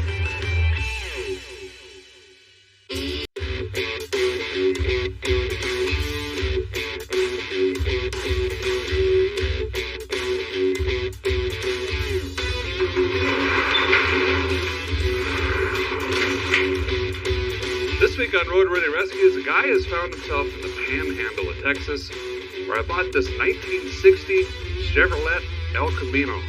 Plan is I don't have one. I do want to get it running, clean it up, put it back on the road, however, for the first time in 20 years. Now, most people are familiar with the El Camino, but don't really know a lot about them. It was a knee-jerk reaction to the wildly successful Ford Ranchero, which came out in '57. This is a first-gen built on the Biscayne platform. So let's go ahead and walk around this rig, see what it's going to take to put this thing back on the road. And I think we'll start in the back here, because the whole truck, car thing we got going on. Well, one of the first things I'm noticing is a lack of rust. It's alarming. I'm not used to that, but we'll take it. The other thing is it's been painted. It was this pretty teal color, which a lot of them were. It's been two-toned at some point in its life. Back here on the business side, we got a plate last registered in 94. We got a brake juice bottle. Means we don't got brakes. That's weird. And then I'm noticing a bullet hole back here. We got shattered glass in the back and bullet holes in the front. That tells me we are, like I say, in Texas. So it was target practice. All right, let's jump in the cabin of this thing, see what we got going on the inside.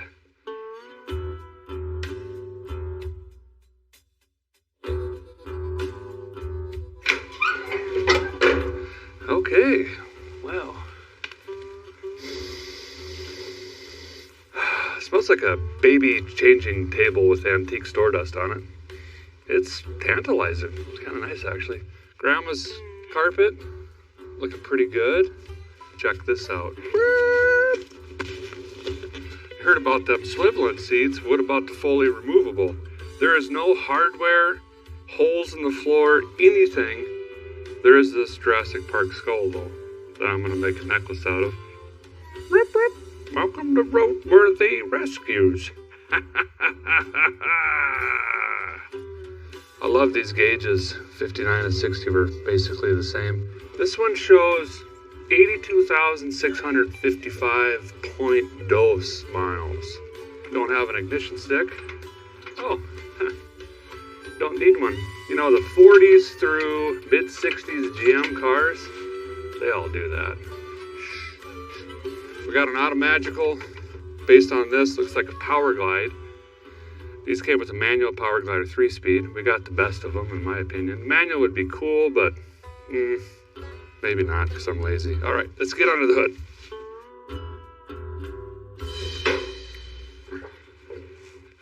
Okay, well, this is not a 283, and it's definitely not a 348. Those were the two V8 options. And it's not a straight 6. This has been swapped at some point. It's got corporate blue paint on the head and the block down here, so that tells me right away that it's a 77 to 82 Chevrolet small block. It's got the modern clutch fan on it. It's got a 2-barrel to a 4-barrel intake adapter. That's different. Normally you want all the barrels. Still on points. Lightning hoses. It's got brake booster with just the single pot of death over here. May have to address that. Those can get a little sketchy, but it's all here. Let's see what it's got for oil. Conventional 1030.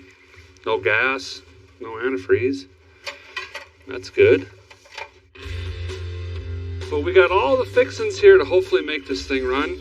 Where I'm going to start is throw a wrench on the crankshaft, make sure this thing rolls over. Oh, she's turning. Then we'll throw a lightning cube in it. Get out of here. Install. Test the ignition. My voltage meter says that's good. We got gen and oil light. Let's see if it cranks. No. Let's see if it cranks. No. Now we know why it was parked. Probably needs a starter. Holy cobwebs.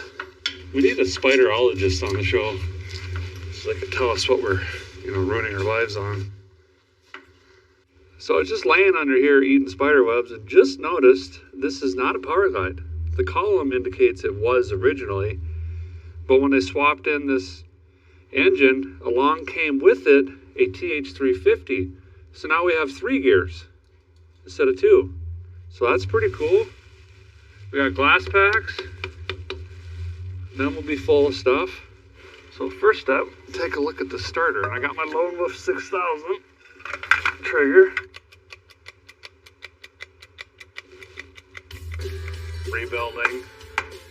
Rebuilding starter.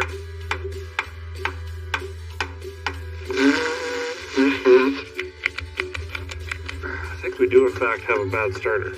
Okay, well, Let's put a starter in.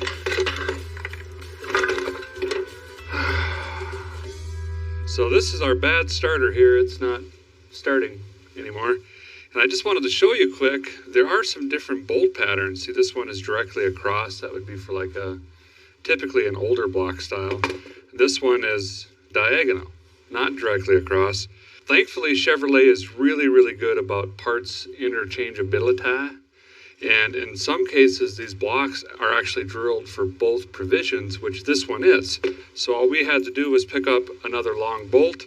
We should be able to mount this in, has the same tooth count and everything like that.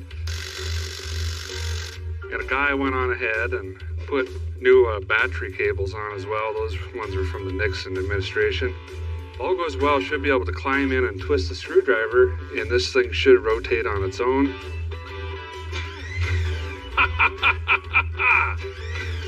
Starter's working, needs shimmed.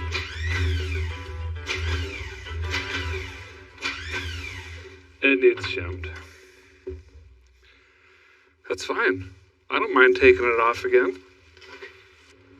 Bring me high love. Synthesize.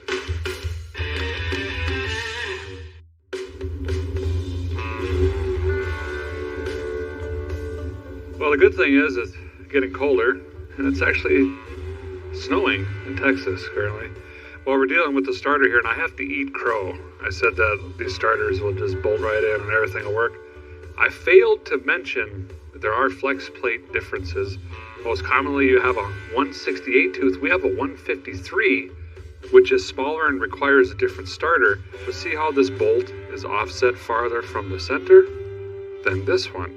So we're going to have to get the correct one so it'll work with our flex plate. We're going to give her a go. This should hopefully spin her over. No. Oh, you can't make this up. Starter solenoid is bad or something. How? Why? Why? Starter coming out for the 19th time.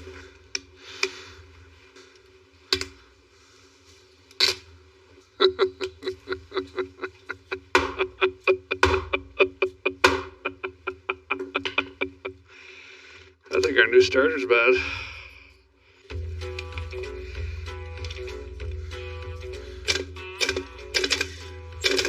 That's what's supposed to happen. Not shorts and sparks. So, new starter, wrong style, great. New starter, right style, bad. Can I take new starter solenoid onto that one? Well, I don't know. We could ruin both of them. If this works, I get a margarita mixer on set. That's all I'm saying. Ice machine, blender, 5 to 6 flavors, crushed or cubed ice, bendy straws, and we could just use Dixie cups because, you know, budget. Charge. Ha-ha!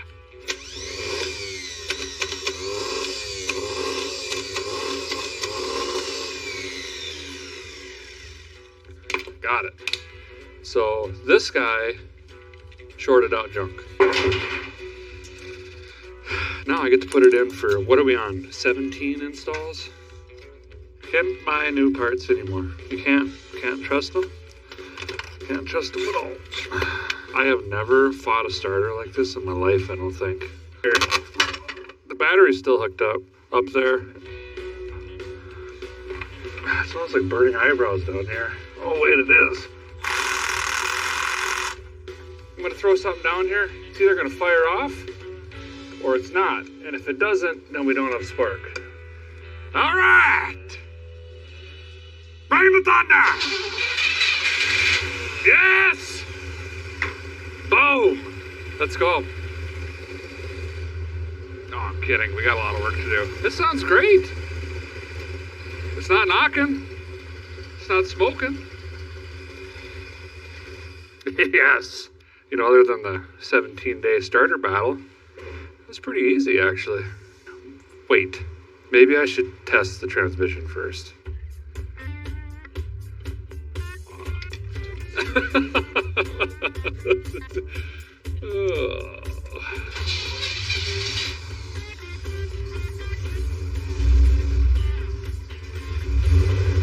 we go.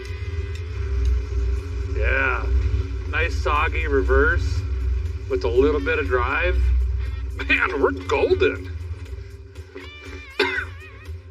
Smells like someone spilled ATF. Well, the El Camino down here in snowy Texas runs. So that means let's make it run even more gooder. We're going to clean this thing up, tear off this 2-barrel intake and the point system, put a 4-barrel back on it, bigger carburetor, ATI conversion, Craigslist rebuild, the whole 9 yards, and bomb this thing around Texas and find that big 72-ounce steak. Let's dig in.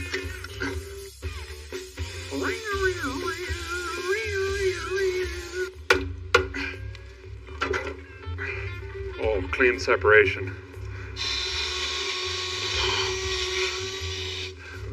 Okay, it's pretty clean. We're getting ready to put the new intake on. Just a little tech tip, because tricks are for kids. These little rubber thingies, do not use them.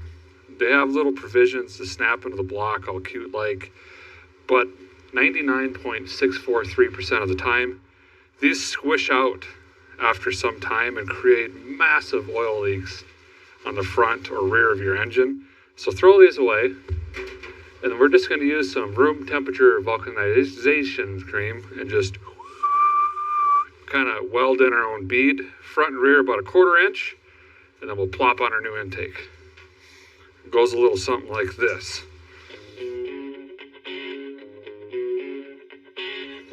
This is an HEI distributor, so we can just apply 12 volts to this. It's got an internal coil, everything's contained right here. We can just slide this in and then we can get rid of that external coil and the points and all that stuff, which obviously worked, and they work pretty decent, but these just have good reliability and longevity.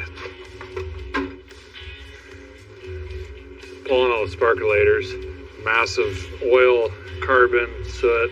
So we're going to pretend we didn't see that and just jam a new one in there.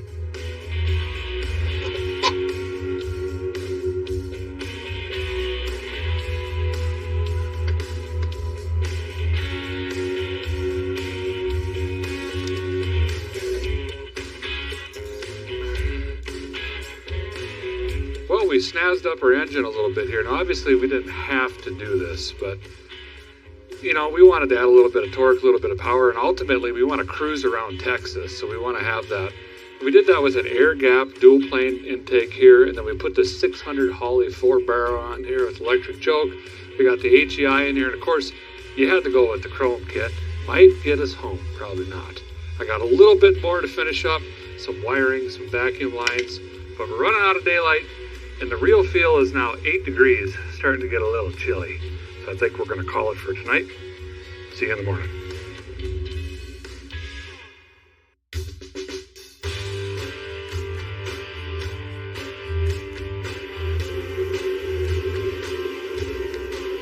Well, I did make it back to Amarillo by morning. In here in the garage with the 60 El Camino, in snowy Texas. We had a snowstorm yesterday. That was kind of bizarre. We're going to try to get this thing running and idling today, but I've got a lot of work to do, and I think I'm going to start with the fuel system, actually. So there's a hard line running from the tank up to the cross member here, then it goes into a rubber line to the actual fuel pump. I'm going to rip that rubber line off, and I'm going to put a new line in with the filter in place, so if we do start pulling rust and Legos and chicken legs, it'll get stuck in the filter and not the pump. And then I'm going to run a new soft line here with another filter before it gets to our new fancy fuel make it happen, or don't want to fill that full of gunk. So it's a race to see which breaks first, my hands from cold or these old rotten lines, basically. Here we go. Oh, what a cream puff. Not pumping yet. Still not pumping. Uh-oh. Not looking good.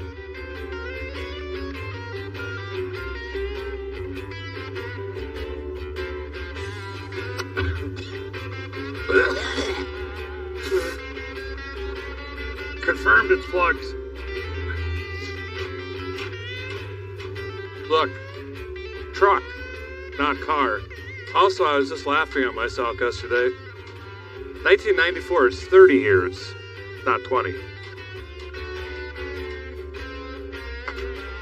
Right where I want to go, and I'm a real lonely. There's 2 fuel tanks. What am I looking at? This could be our issue here. And then we got some copper line.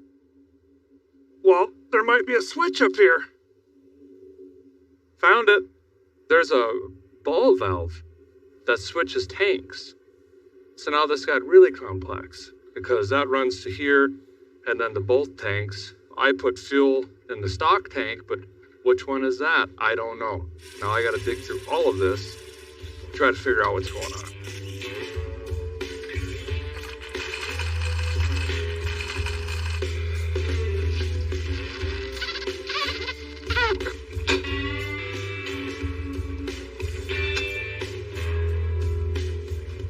It's like Thompson water seal. Here's the deal. The actual fuel tank, the real one, is plugged. So when I hook my line to the second tank, and watch, I could blow straight through. So now we're going to try to figure out how to put fuel in that second tank that's in there, saving us 58,912 hours labor, and most importantly, cost on parts. I don't understand. How do you fill it? Found it. Truck bed. It means this tank hasn't been used in a very, very long time because it's covered in wood.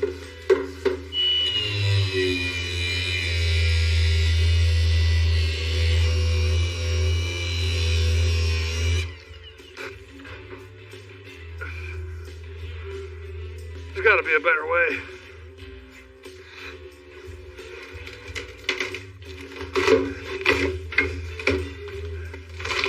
What, you've never shoveled your truck bed before? Aha! Gasket. Everything's fine. I've just been thinking about this. Theorizing. This thing has a hidden auxiliary fuel tank and a small block. That gets 15 miles to the gallon on the high. Why would you need so much fuel unless you didn't want to stop for fuel? And this thing was clearly shot at from behind. Maybe this was transporting some sort of items. You know what I mean? I don't know, just saying. We are down by the border. So now I'm going to go underneath, drain what's in there. It looks like beef broth. Put some fresh fuel in, see if I can pull that to the front, and boom, we got a fuel system. Watch out, Joe. Now I'm moving on to the cooling system quick. Gonna get out this old Harrison rat. All the fins are bent over and folded, and it's crusty and cruddy. We'll jam in an aluminium one, and that'll also help keep this performance engine nice and cool.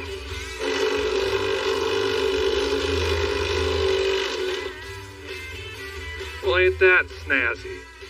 That's slicker than pig poop on a pump handle, I ain't kidding you. Went right in.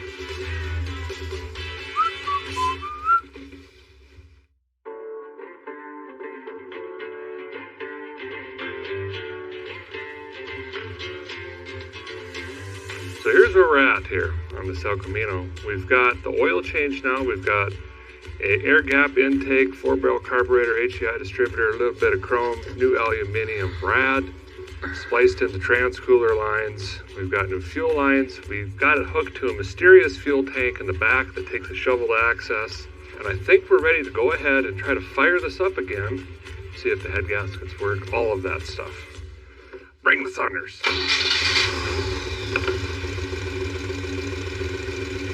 Oh yeah, new starter too. How did I forget that? It seems to be pulling fuel.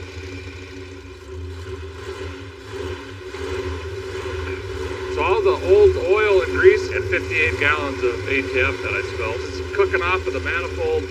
It's how you can tell it's warming up. It's an indicator. It's real nice. You should try it. See if the timing's close. Oh. Telling you, a guy's ear meter is dialed. It's barely even smoky in here. So here's the deal on the brakes. There are none. Weird, right? So we've got the single pot of death over here. It is a boosted unit, which is pretty cool, but I'm gonna try to upgrade the brakes to at least disc front. So we'll have disc front brakes, drum rear brakes.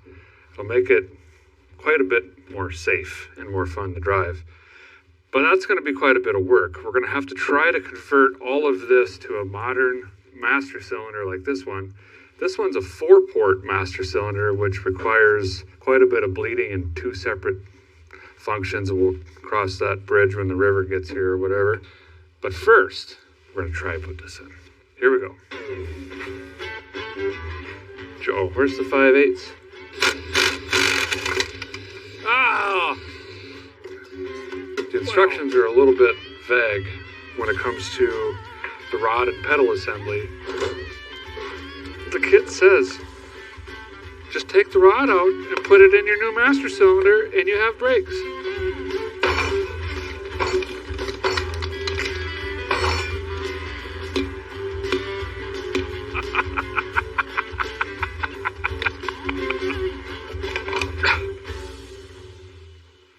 It's easy. Well, this is our rod, and clearly it's significantly too short to reach the pedal arm and actually plunge the master cylinder. So before I cut up the other rod we have, we're going to try to bolt this onto this, which looks not even remotely right. But I've discovered through methods of using my finger as a tape measure that the rod protrudes roughly the same distance as needed with the old one. What makes it more difficult is this piston is stuck down. So long story short, there's absolutely no precision. I'm just hacking miscellaneous parts together to try to make juice come out of this so the tires stop turning. If this doesn't work, then I'm going to cut everything into pieces and make my own brakes.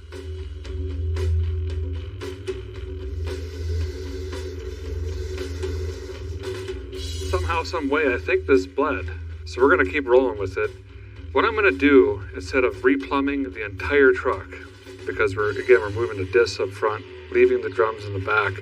Right now there's just T-blocks in here, and I'm going to jump these. So right now I've only got this one line, and then I'm going to run this down. It already tees and goes to the left front wheel and the right front wheel, but over there it also tees and goes to the back. I'm going to plug that, run one line in the rear to a proportioning valve, and that allows us to increase or decrease the brake action in the rear, which is awesome because we can turn them off if we want to accidentally hold the brake and gas pedal at the same time. And then basically all I got to do is just run that one line over to where that T was. Boom, we're done. And then I can actually start on putting in the calipers and rotors and all of that stuff. All that work to just put this on the front. Okay, me and Joseph are going to go have a drink. Come on, Joe.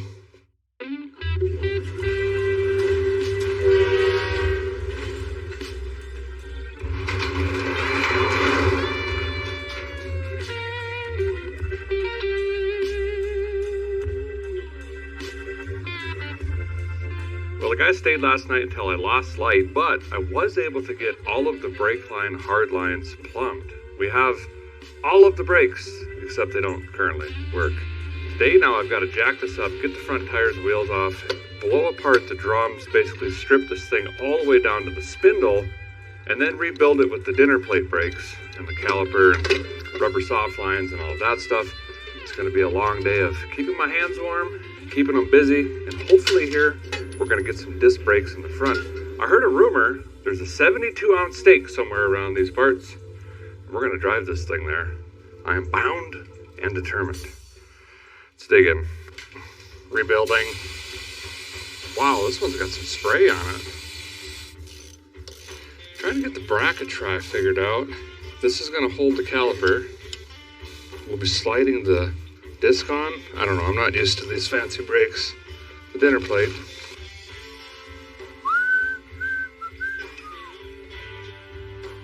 Captain's log, garage in Texas. I love brakes. Biggest lie told this year so far. Bam! One disc brake complete.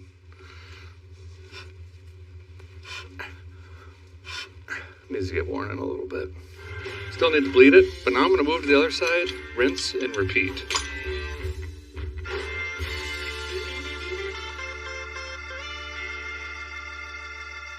Time to put some good rubber on this car because we got to let it down and roll it forward so I get to the back. So we might as well show you the tires and wheels we're going to be going with. And there's a particular style I'm going for, which is 70s on this rig. We got this wheel and tire combo here. These are, I believe they're a 235/60. We're going to get rid of these and go with the classic Krager. But with the kicker, look at the red striped tires. These are a 225/70/15. Slightly taller, but that's because we're going to go with a 255 in the back. I think these are going to look awesome. Let me throw these on quick. There we go. They seem to fit. Oh! Okay, good enough. Let's go. This glass is terrible. Every time I wipe this, there's another crack. We're going to go for a test ride in the Texas El Camino here. Engine stalled up, running pretty good. Well, it's rolling. First time on the road in 30 years. That's something, actually. Front tire's rubbing. Okay, we'll ignore that for now. Wish the front windshield was as clear as the back one. Motor seems to run pretty good, though.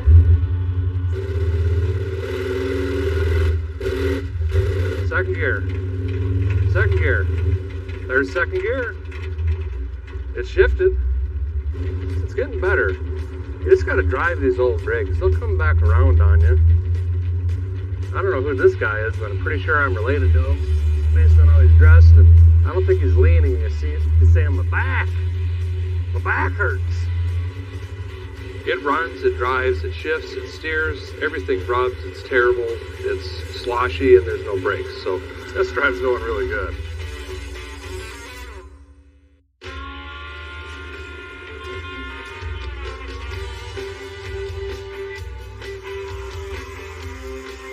So the front tires were rubbing on our test drive every time I would turn them, basically. The disc brake kit moved the tires out 7/8 of an inch. I think that's what might have caused that interference. So I did an alignment and made sure that we had more room by just cutting the bottom of the fenders off. Well, Gary from Canyon Glass is here to put glass in the El Camino. We actually found some at Classic Industries, and those guys helped us out big time, hustled and got it here. Unfortunately, the forklift driver, while unloading the windshield, dropped it on the ground. It looks like the front one we have now, but we're still going to get a back glass in, so it's more-ish, kind of legal-ish for the road. Gary, you done this before, these old curb classes? I've done a few. I have not done an El Camino this old. Wow. I've done a 68 and a 70 Okay. for a buddy. Well, I admire you, because I look at it and go, nope. Yeah. So good luck. Yeah. All right, we're just kind of wanting to take the chrome off here and kind of inspect the pinch weld here. There is some rust, but I don't think it's going to hinder us because this is a rubber set method. It's got the rubber gasket on it. So once we get it cleaned up, get this all off, we'll apply the gasket to the windshield, and we do what we call a rope in.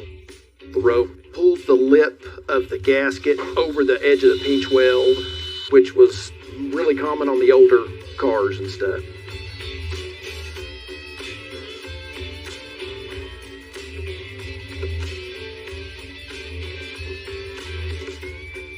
Well, the fellers at Canyon Glass made easy work of this back glass in the truck. I probably wouldn't have attempted that myself, but they got it right in. Looks great. Thanks a lot for getting it in. You bet. All right, take care. Appreciate you. Thanks.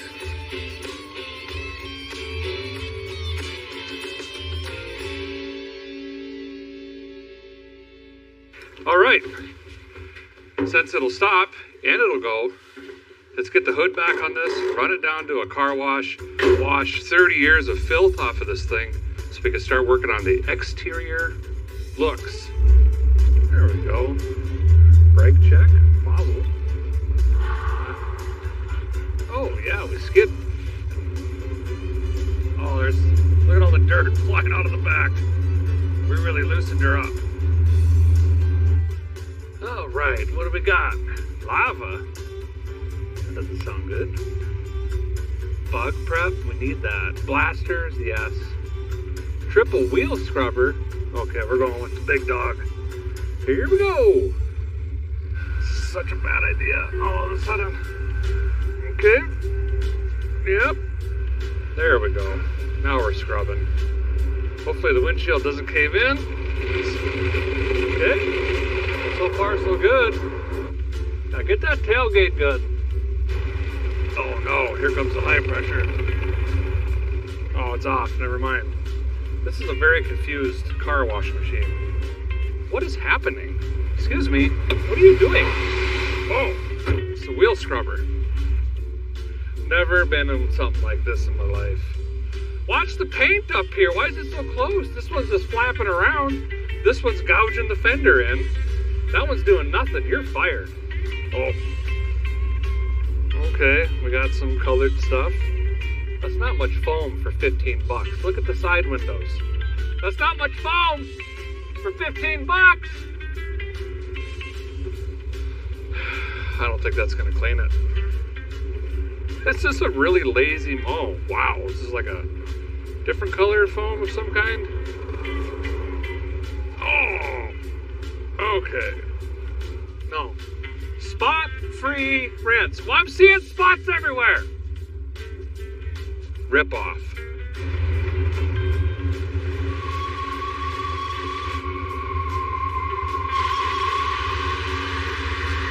That'll dry the tires off.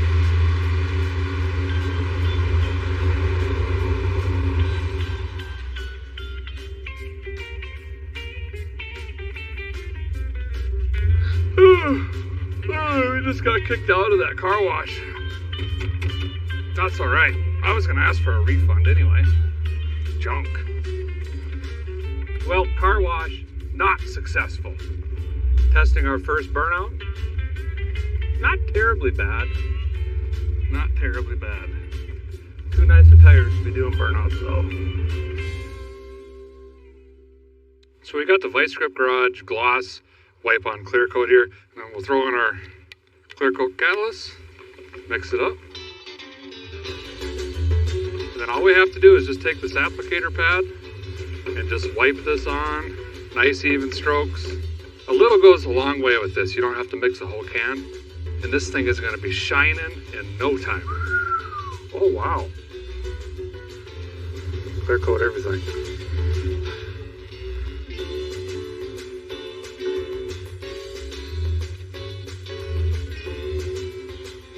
Well, there you go. That easy. We've got clear coat on the El Camino.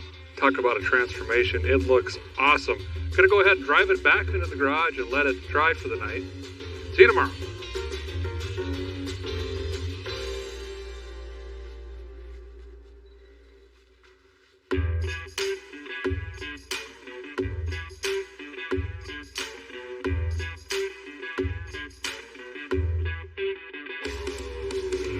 Well, good morning.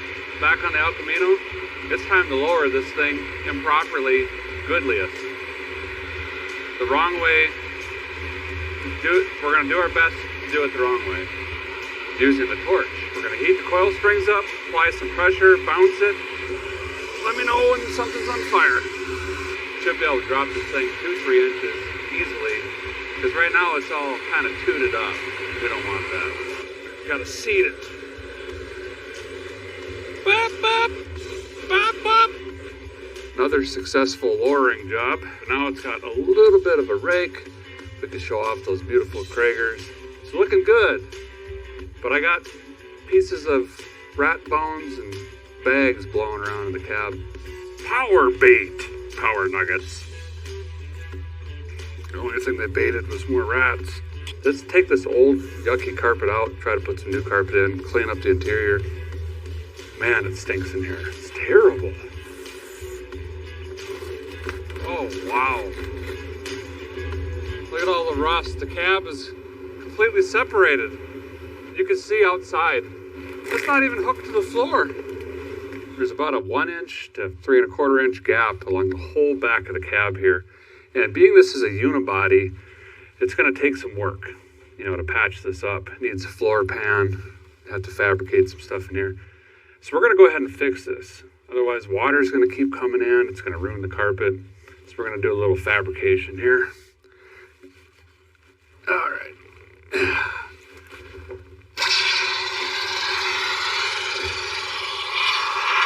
Oh, a little high on the heat over here. Gotta get a nice bead. That is some pretty solid metalwork. Fixed. I'm gonna go ahead and fix this up too. Nice. Well, the guys fought through brake issues, mismatched parts, bad parts right out of the box, but the fun time is finally here. Jump in this El Camino. Go cruise around Texas, see what we can find. There's a lot to see. We're not going to see it all, obviously, but I've got a few spots in mind.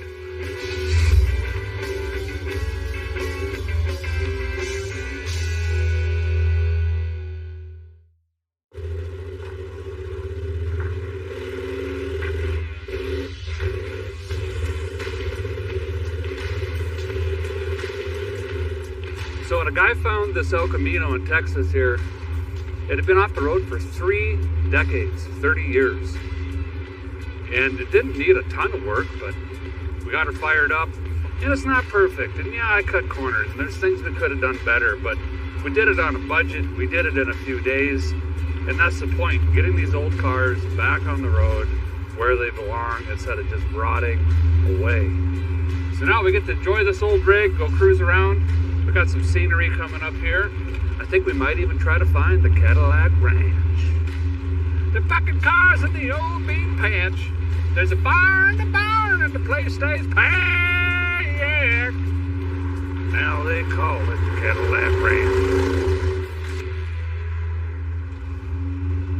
I'm actually really surprised at how straight this thing drives and how well it actually, well, first of all, it's a 1960 math.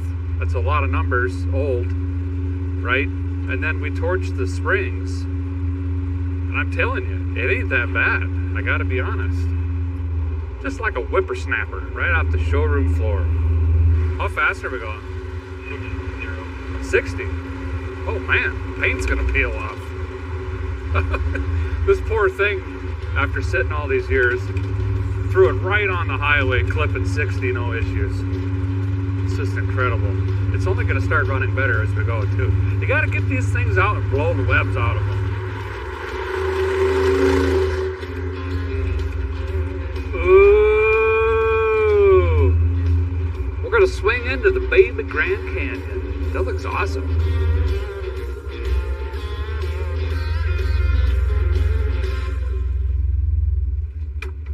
Oh, this is cool. So I'm at a scenic outlook here. It's absolutely breathtaking. There's several more miles of road that go through here, but if you look over yonder, it's like a 10% grade with like hairpin turns back and forth. I think I'm good right here. Because no seatbelts or the seat's also not bolted in and stuff like that. No big deal. This is good enough. Next stop, Cadillac Ranch.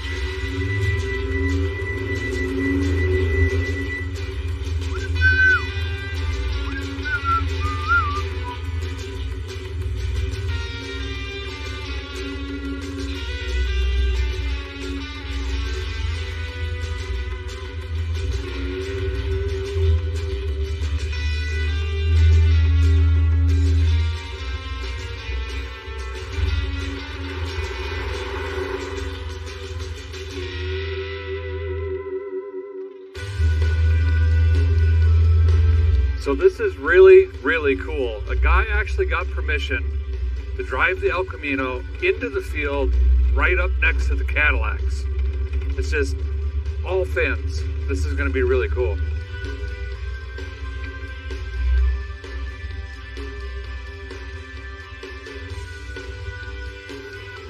Check this out. We made it to Cadillac Ranch. We were actually able to pull right up to them. Look at all the beautiful fins back here. Love these things. We found this 60 El Camino tucked away in a garage. It's been off the road for 30 years. And after a fight with the starter or 3, she fired right up. We had to use a shovel to find our mystery fuel tank back here. Then we were able to start throwing upgrades at this thing. New 4-barrel intake, carburetor, HEI upgrade, cooling system upgrade with an aluminum rad up there. Of course, we had to throw some chrome on this thing to help us get here. Added a few horsepower as well. We got a front disc brake version on this thing. Beautiful Krager wheels, red line tires, and then we topped it off with that Vice Grip Garage gloss clear coat. This thing looks amazing. It drives amazing. We bombed it down the interstate allegedly faster than the posted speed limit. It's an awesome, awesome rig. I'm going to hang out here for a few minutes with Cadillac. Of course, I'm going to tag it up with some Roadworthy Rescues. And I'm going to find me a 72-ounce steak right down the road here. I don't know how to spell and paint. I could not be a graffiti artist, I'm telling you that. What is that? That's going to do it for this episode of Roadworthy Rescues, but stay tuned, there's plenty more to save.